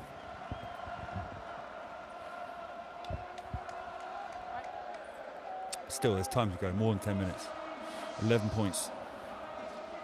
It's a very dangerous Provence team. 8. 4. Kaznav and Akuya. Merci, capitaine. They're on. Andres Zafra also leaving the field. There you can see from his body language. Ok, merci. Reprise du temps. Well, they were the underdogs coming into this one. They kept it a 1-score game for 65 minutes.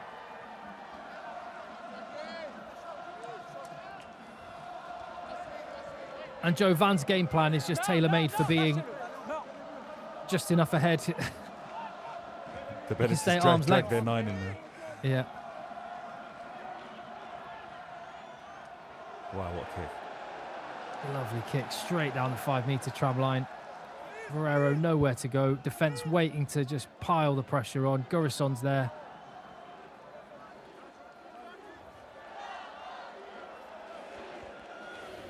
Kaznav to Caleb Muntz. Batuni Yatta. Jeu connecté. No arms hit on Batuni Yatta potentially. Play goes on. And Provence have to play. Azakuya, the youngster,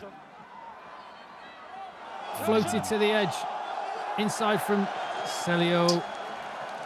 It's a shame. Again, they're building something there. They're going forward. Didn't need that complicated pass. They could have just squared up and run at them hard. You'd have got good go forward on the edge.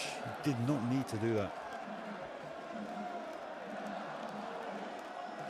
Précipitation is the word in French when you rush things. In defence, you can rush it by diving into a ruck. You've got no chance of winning. Rushing offside. In attack, you can do it by trying to make the money pass, the pass that doesn't need to happen when it's just not on. You've got to stay in the moment, play what's in front of your eyes.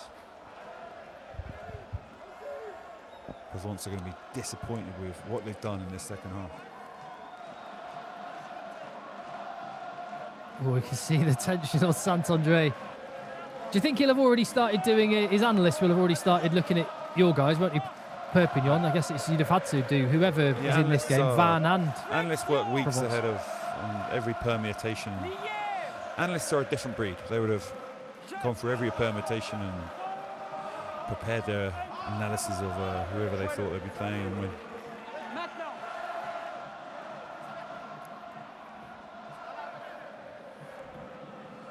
Again, they've wound their necks in here. They're going for the pragmatic approach. Garçon not even going forward there. Like he's in the 22, waiting for them to come in, not risking any risk of a turnover. They've gone back to lockdown mode. No errors. Play their half.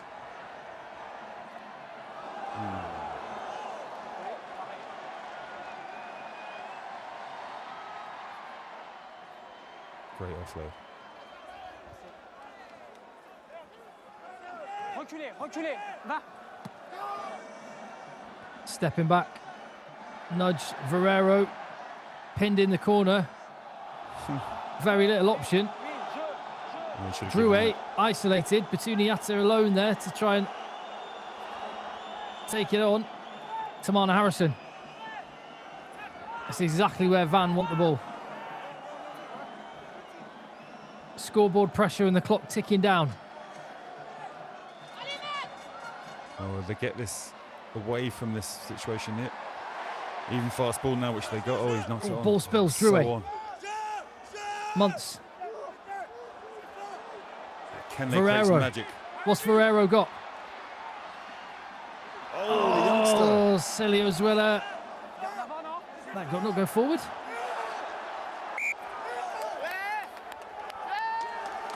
Ferrero did so well. He attacked that interval, dragged in the winger, got the offload away.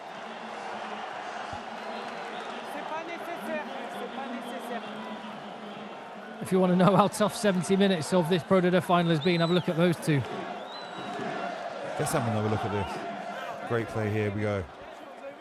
Right option. It wasn't even the wing, it was a back row. Like, he would have been off there. Oosh. What's left in the backfield afterwards? Look at that beautiful offload. Oh my days. There is cover in place. Yeah, there is cover. I wonder what support was coming from the inside. Again, that's the sort of thing with a peg. We're watching this. He'll be crying again. He's a wonderful player, and if he was on the pitch, that's the kind of opportunity he would have leapt. It's like a penalty against Provence. Sorry, against Van. Not sure what for. The Van fans are starting to get ready. Warming up. They were such good value in the top 14. Brilliant fans. The team played fantastically well. Yeah, I've got the number for the Hyacinth, the leader of the fan group, their major fan group. So when we do go eventually to the Rabin, we can meet up with them and get the inside from the fanatical fans. The scoops on the Rabin, what it's like, get really inside what goes on at Van. Inga Finau's back. Yeah, Ferrero's shoulders given up. Yeah. So how will they reshuffle the deck? So Pierre Lucas to full back. Lucas has played there a bit, hasn't he? Yeah, I think he's played about the back line. Or Bituyata go to the wing. And one of the wingers slides. Yeah, maybe.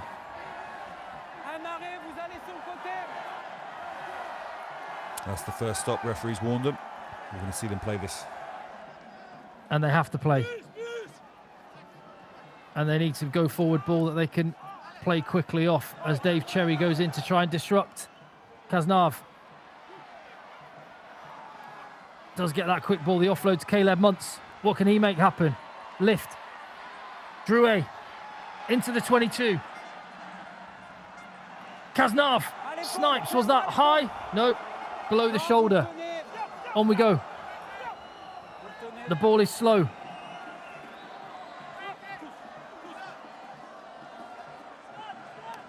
Provence far from done as Akuya gets isolated. Joe Edwards almost got the steal, came off his feet.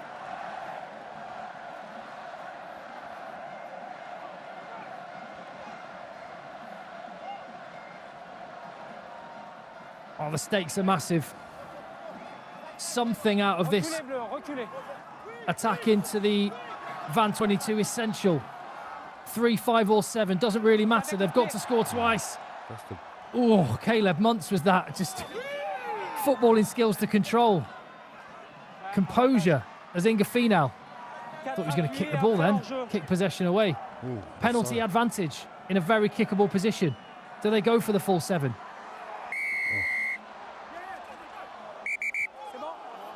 What do you do here, Joe? Yeah. Take you the 3? You go for the 7. Go for the 7. You go for 7 from here. Yeah, because if you can get to 14, then you can win it with a kick. Yeah. You've got to score a try regardless. Try, yeah, I think I agree with you, mate.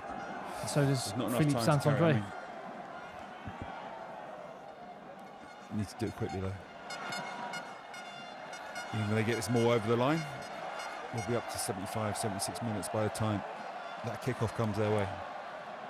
The other element is watching this game, Joe, is the emotion it must take out of you to have to get yourself back up for the access match. Yeah. Massive challenge.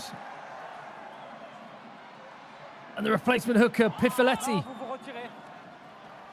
To Yemzi. Oh, Yuyut, I beg your pardon. Control, massively important. Yuyut trying to free the ball. Dave Cherry's on top of him. Cazenave feeds Yemzi. Joe Edwards had another snaffle at the ball as Pifoletti rolls out of contact. Benedictis. Oh! They somehow kept the ball, did they? Wow. Somehow kept it. Isaac Rodder, the big Aussie, piles forward a couple more yards. Ooh, metre by metre, Wayan de Benedictis thought about going in. Ooh, penalty. Another penalty advantage. They need the 7. Cazenave! We've got a grandstand finish in Toulouse. Wow. What are they doing panicking there? They've got to check he got this down right. I thought there was a foot on the line. I think he got it down. But they should have a I'm look. pretty sure he got it down. They're wasting no time with the kick. Cazenave himself gets the tee out. Puts over the extras. 4-point game.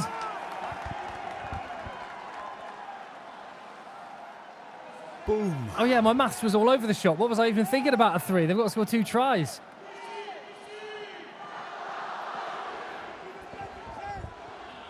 All right, come on, game on, game on.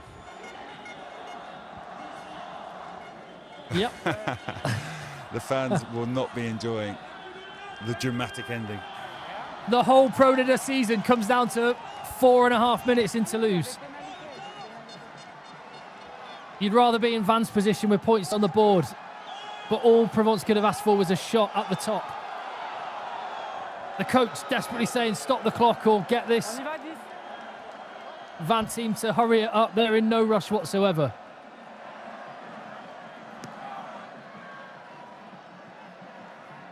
No surprises, kick deep. Cazenave.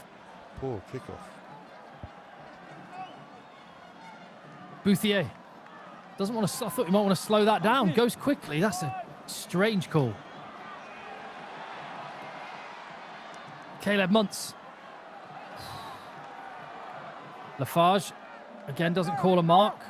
Carries on going. It's a lovely kick. Celio Swiller to Drouet. And he's won a couple of big 50-50s. He needs to now, almost. Oh, it's come down. Dave Cherry.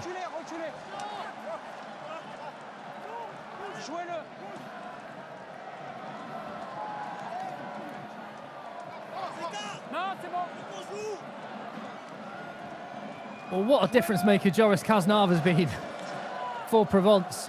Smallest man on the field, but a massive role. His opposite number going to play the full 80 again, Michael Ruru. Another pinpoint kick and a fantastic chase from Simon Augry. Bitouni Yatta in space. No surprises, bust through, one tackle. Inga Finau has got Bouthier backtracking. Leo Drouet's after him. Got to get pressure on. Provence territory and the ball. Wow, you saw the Provence team, they caught the ball. It was a good kick, good tackle. You saw how quickly the support players were on the player that caught the ball, which allowed them fast ball, which gave them the opportunity to get it to the width. To Bitouni, who made an incredible play. Another outrageous offload, Setareki Bitouni Yatta. Wow. Oh, these pictures are amazing. Allez. My nerves are shredded. 2 minutes 15 to go. Jeremy Davidson and Mako Vunipola, two men that have been around the block. Look, their nerves look shredded. Yeah, you see Van were kicking those balls. You were talking about taking the clock down, winding it in. They're so coached to dominate territory, to occupy the opposition's pitch. They train it so much. They'll do what's best to do that. And in that case, the context of the match, maybe it was better to take the mark and wind the clock down a little bit and kick it into touch. But they've done what's worked for them all season. The long shadows at the Stade Ernest Wallon. The game into the dying embers, 2 minutes. Oh, just went. Whoa, what a moment. Pifoletti. Capelli, Pifoletti. Incredible ball carrier, but guilty of throwing a pizza there. To be fair, it was a hard option.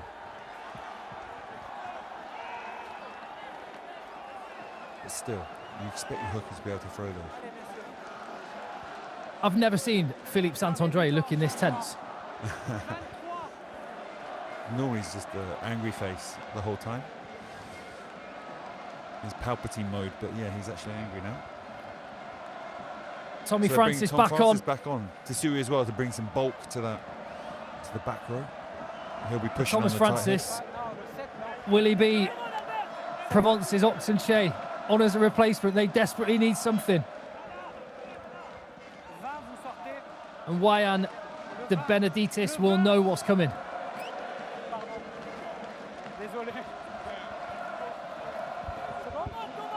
And Tamar Harrison coming off as well, and it must just be for the extra heft of Yeah, I think he's just for the purpose of this scrum. I mean, he's not a small man, is he, Tamar Harrison? no, but Tesuri's enormous. And that extra 10-15 kgs of power from someone fresh could tip the balance in a scrum. And they need the balance tip because they need to win this. Nothing that they can do now on the touchline. Thomas Francis! Ooh! Did well to pick that. Did well just to pick it up in time. They can't wind. They could maybe wind down. 45 seconds is probably enough. They could look like they're teeing up a kick. No, they're going to wind it down. They're going to go for it. This is where you need to construct. There's teams have calls where you let the ball carrier flop forward and you don't tackle him and you block the support players. It's quite hard to organise live. It doesn't look like Provence have practiced that. Charlie Gambini flies out to try and hit him. Thomas Francis putting pressure on, but this is just playing into Van's hands. Is it to be an immediate return to the top 14? One more ruck. Albert Tuisui. The knee is down. Joe Edwards' knee is on the deck. And the ball is coming back on the Van side. The fans know it. Ruru to Maxime Lafarge into the stands. Out of the Stade Ernest Wallon and onto the pitch come the players who know they're heading back to the big time. And there, here come the scenes, here come the fans. Travelled all the way from the northwest of France to Toulouse for this moment. Oh, awesome scenes, huh? Imagine the party they'll have tonight. Imagine Van when they get back. It'll be epic. They've come back up to the promised land. Wow. Some Tears. emotional people there. After 11 months of slog, they've achieved their dream. It must be an amazing feeling. And there's the worst feeling.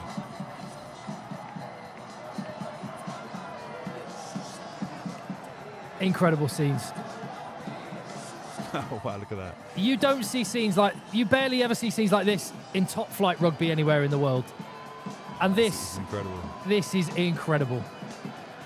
Oh, it's epic, isn't it? We talked about it being a one-score game, didn't we, during the week? If Provence rocked up and took their opportunities. And it was, wasn't it? It was a tight game. Provence will look back at this game and have regrets. They will have regrets because they had a couple of opportunities in the 22 where they knocked on or failed to get as many points as they normally would. Spitzer there, just soaking it up.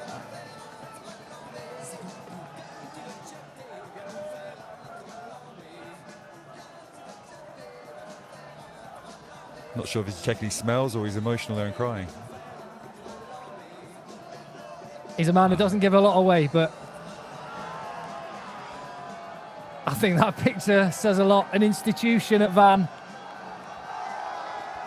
And this is just a measure of French rugby as well. You've got two teams today, two parts of the country, not traditional rugby hotbeds, and they are rugby mad. And Van are back with the big guns. Wow. That is awesome. This is like Glastonbury.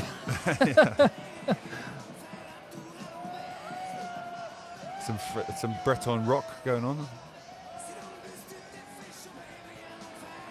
That was definitely some. Someone's been cutting onions near Spitzer. Yeah. Maybe another shallot or two. Première réaction avec Martine Barreiro qu'on va Here we remercier go. First de interview. s'arrêter à notre micro parce qu'on l'a vu en détresse il y a quelques instants. Martine, ça a été une drôle de finale. Franchement, vous échouez à So pas Martin, we grand-chose. saw On vous a voit, bien hell of a entendu, final. très triste et c'est normal. To be Qu'est-ce que sad, vous normal. ressentez tout de suite? Qu'est-ce que tu feel? What do you feel now? C'était une longue saison. It was a long season. Des hauts et de bas. On a fini très bien et aujourd'hui We've gone a long way. We finished on well commençait today. supérieur. Et après, Sometimes pour aller we were chercher superior. le match le plus difficile. Mais on a tout donné et parfois We c'est gave faut gagner, everything. c'est comme ça, c'est dur. Mais c'est pour It's ça tough. qu'on est là pour travailler. Et semaine prochaine, on a encore une chance pour le faire. So Noël, next vous y week we got pensez another forcément, chance to déjà do it. à ce match de la semaine prochaine parce que l'ambition de ce club, il y avait ce bouclier à toucher aujourd'hui, mais c'est le top 14 dont vous rêvez. So you dream about the top 14. You got one more C'est la chance bonne- next week. C'est la bonne chose de la Pro D2. Quand tu gagnes la Pro D2, tu montes en top 14. Tu perds la finale, tu as encore une chance.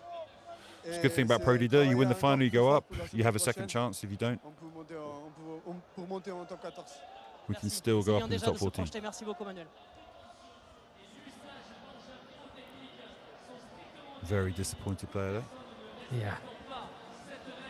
Big future. He's destined for the top 14 one way or another. He'll be hoping it's with his hometown club, Provence.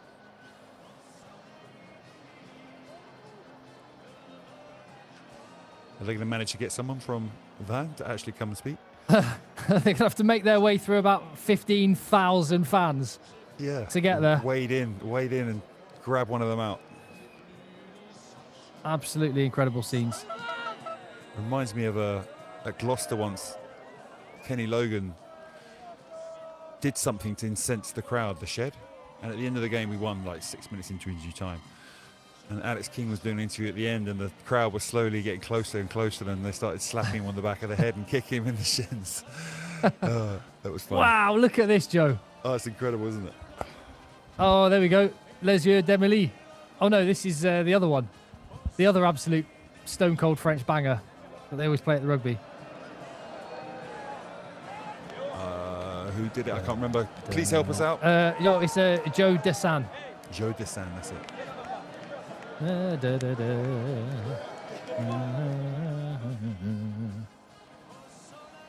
I don't know if we're going to get... I want to hear from a Van player. Me too. I really do Or the want to coach. see the joy after a season. 11 months of slog, 11 months of slog, and you did it. Ils ont tout donné, les Vantais. Here we Allez, go. on a réussi, on a You pas gave fait everything, the Van players. Léo Boulier à nos côtés. Bon, So Leo le now next to soulagement, us. la joie d'y retourner là-haut. Ouais, So la you're back up. C'est vrai qu'on y pense depuis qu'on a quitté le top 14 l'année dernière. So it's all we thought about since we came down from top 14 Pas last year. forcément de victoire ni rien, mais de se donner les moyens de jouer ce match, d'être à 100% pendant ce match, d'avoir le plus de l'effectif possible. On a eu, So we wanted to arrive at this game with as many players fit as possible, ready to go. Et ça mène à cette victoire, mais c'était un match encore compliqué au bout du suspense. It was a game complicated, lots of suspense. On sent que collectivement, Very vous avez emotional. été vraiment tous au niveau. C'était une drôle de finale. Hein. Chacun So a eu un petit peu collectively, son moment. all into that On a final. senti que Provence allait peut-être prendre le dessus en fin de première période, mais So we felt like Provence collectivement, cet après-midi, c'est took fort. the lead in the way in end of the La first défense a half. fait un gros boulot, mais ça on le dit depuis tout le temps. Provence did a great work, Défense, et là on a pu s'appuyer dessus dès le début du match. On a réussi à les faire reculer sur des. but we always plaquages believed in ourselves. positifs We dès let le more on début. that as the On a eu game un went on. petit peu de relâchement à la fin de la première mi-temps. Et en deuxième We mi-temps, let on a things remis go le- at the end of that le first couvercle half. direct et ça les a fait reculer. On a gagné des ballons sur les en avant. On a été bon en mêlée après. Yeah, second half we Voilà. Émotionnellement, c'est did comment better, par rapport à forced knock-ons and cette started winning the première scrum. historique d'il y a 2 ans? On ne s'habitue pas quand même à être champion, mais comment vous situez cette victoire cet après-midi? Non, How do you c'est find, pas, c'est sûr, 2 years ago you mais, won this, how do you feel non, about non, today? c'est toujours des grandes émotions et c'est toujours So incroyable. it's still de massive gagner ici. emotions. C'est vrai que là on avait un statut un peu différent. On finit premier de la saison avec. Bit different, we avec finished un first beaucoup, this beaucoup de season. points, donc on with avait beaucoup so plus many de pression points. qu'il y a 2 ans. J'ai même senti l'équipe tout There's a au bit long more de la of semaine, pressure on us than un 2 peu years stressé ago. par ce match, mais on a su gérer la pression. On a I was really notre impressed by meilleure that game and how we dealt En with tout cas, le the meilleur pressure. jeu qu'on pouvait procurer ce soir. Bon, merci, bravo et re-bienvenue en top 14. Look forward to what we do Merci tonight. beaucoup. Definitely Ils ont will. hâte.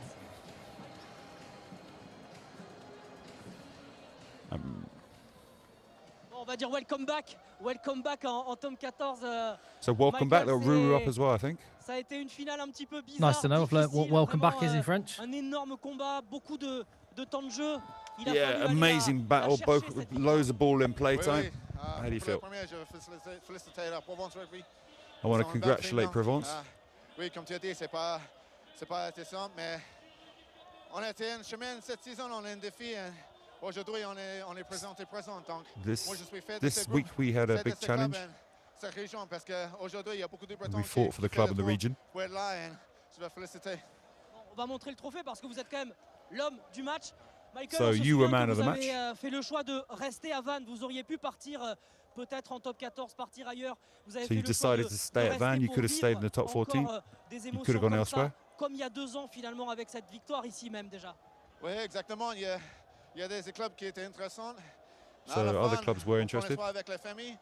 Et comme John l'a dit toujours, il y a encore des histoires à créer avant. Et So on se sentait, as il y a the encore head les coach boulons says, à faire à still partir de l'année we've got a dernière. big Donc, story to create cette together. saison, on recommence à zéro et l'objectif c'est de So this season we started at zero, objective to be champion. Moi j'étais fier de ce groupe.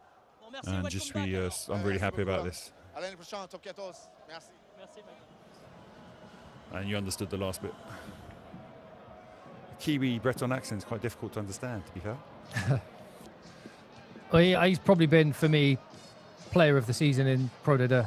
Yeah, he's been pretty good every time we watched. A few little moments where he just deviated too far off the plan, but he's disciplined, stays on the plan most of the time, and when he comes off, it's normally for right reasons.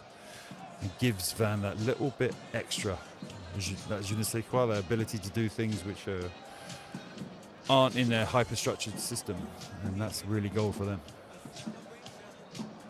And it Unbelievable brings a lot to their scenes. system as well. So, I mean, what are these guys going to do tonight? Do you reckon they go straight back to Van? Ah, that's a great question. Yes. I think they'll want to be with... Yeah. That's a great question. What time is it in France? Is it... No, it's 8 o'clock, so it's probably too... They're probably not going to get back there in I don't time know, you to... might get home at midnight. Yeah, maybe. You have to leave quite quickly. It'd still be going off at midnight, wouldn't it?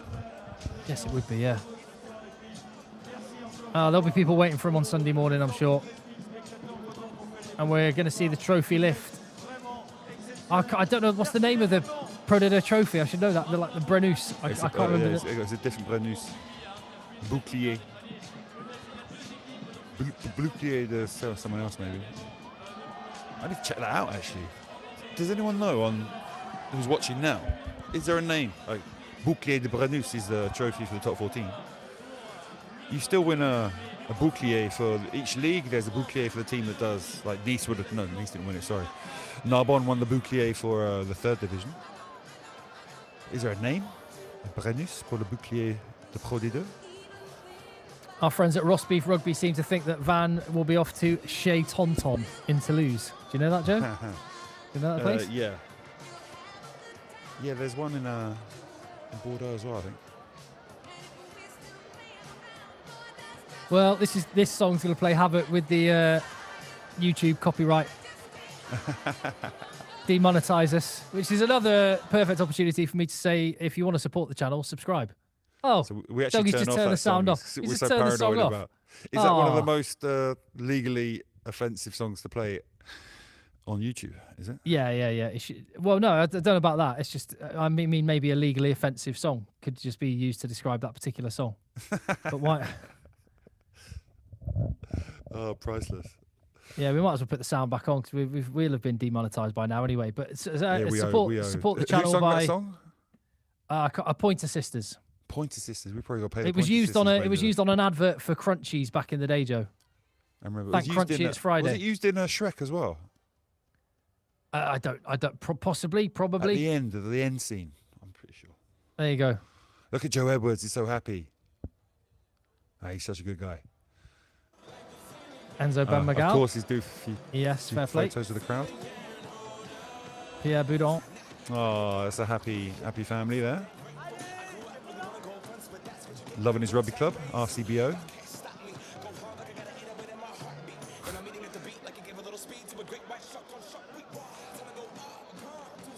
It's apparently just called Bouclier de Pro D2. So, Bouclier de Barola. Someone else has said in the chat. Barola, that's good. Barola, okay. Bouclier and then de someone Barola. else has said Bouclier de Pro D2. And then someone else says just Le Bouclier. So, there you go. If it was a majority rule, then that's the case. Well, whatever the name of the trophy is, it's going to be lifted by Van any second now. And we'll hang around for that moment. And just drink this in. Let's start warming up those buses to rev the engines, get them up the motorway back to Van. How far away is Perpignan from Provence? 4 hours, 5 hours maybe. Yeah. 4 hours. So your ultras will be on the road next weekend. Yeah, they'll be booking up their hotels and getting ready. But how far is it from Van to Toulouse? I mean, 2 hours to Bordeaux, and then probably another, I think 5 hours, 6 hours. The bus has got to stop in a lovely French service station.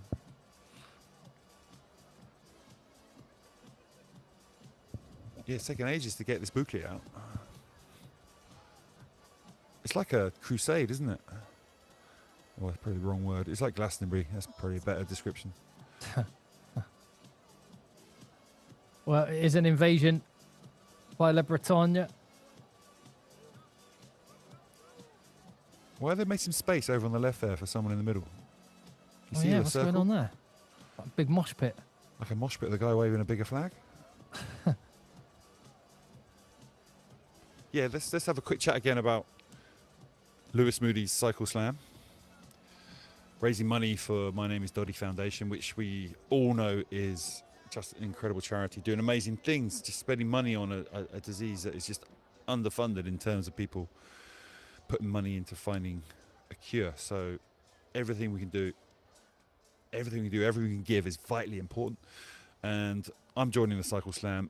There is a link on our YouTube channel to a site where you can just donate money. It's in the chat now, Joe.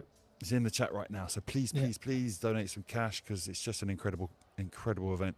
I'll be touching base with everybody. It's going to be the week after next. And I'll be putting some stuff up on the channel as we go on. Picking the brains about some of the legends that are on that trip, about their French experiences.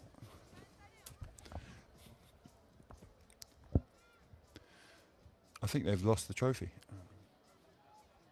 There's still people crying. Look at that guy there. He's so happy. Oh, some good hugs. Nice moments. Bit back rubbing.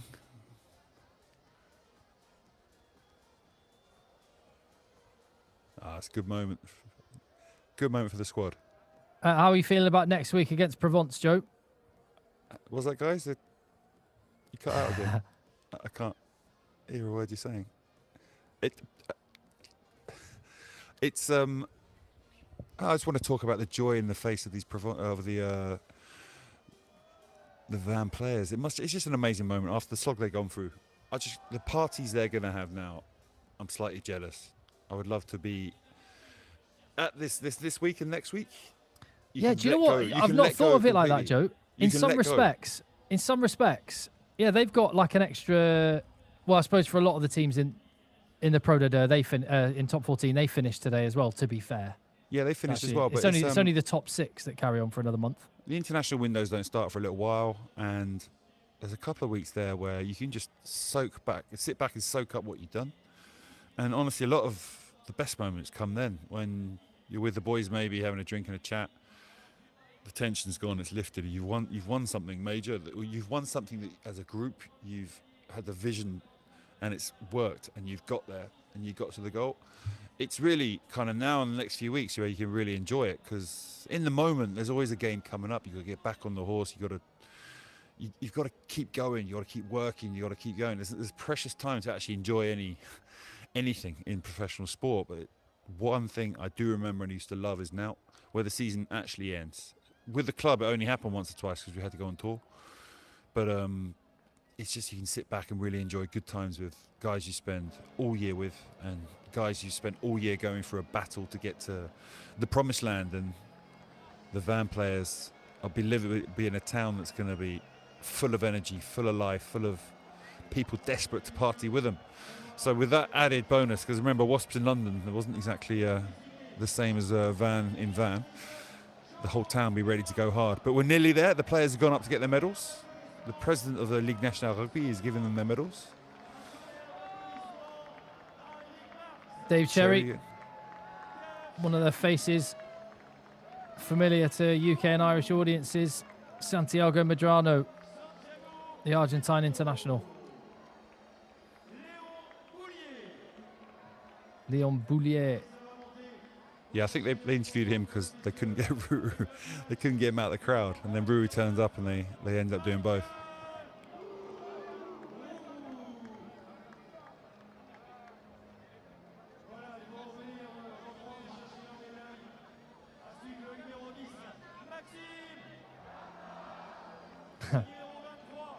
Still going through the player by player.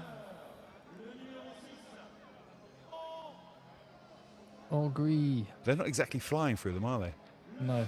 We've got about 12 to go.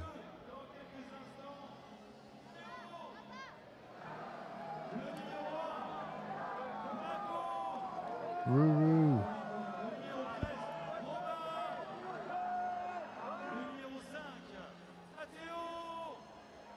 Is you.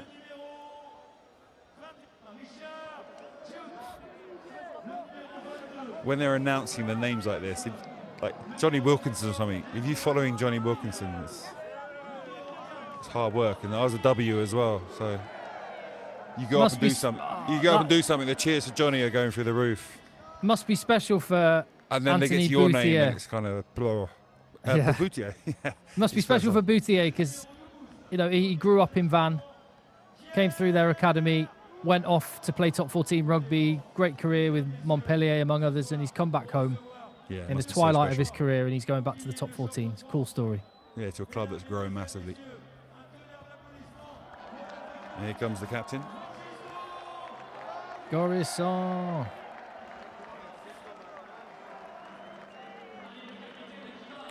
A blonde, is that naturally blonde? I'm not sure. Maybe one of the German Argentinians. Whatever the name of the trophy is, as the coach spits at an institution at the club of Van and has overseen their meteoric rise. And with Gorisson on the pitch, who has his hands on the trophy, but a massive team effort from Van, the 2026 Pro D2 champions.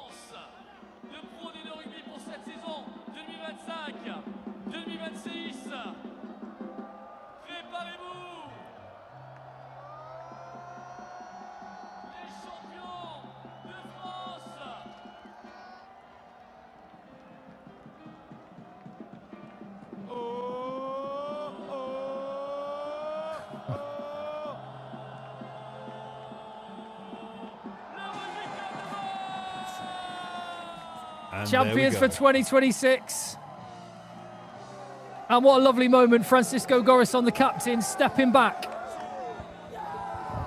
and letting some of the other guys in the squad, not even involved in the match, lift the trophy as Spitzer looks on.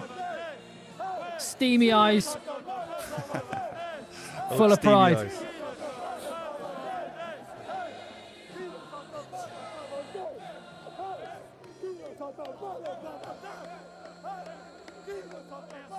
Back to the big time. I'm trying to work out what you're chanting, man.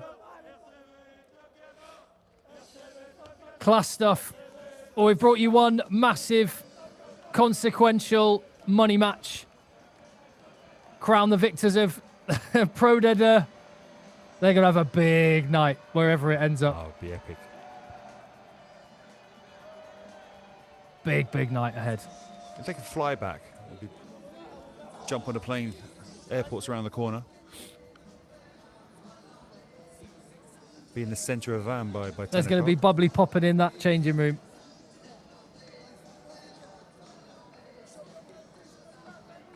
Amazing scenes. The crowd are on for a big one in Toulouse. And that's it for the Pro De Deux season on FR UK. However, we are far from done for the season. The content will keep coming, not least on the 27th of June, when we will see the top 14 champions crowned here on FR UK, also on Premier Sport, but here on FR UK. Subscribe.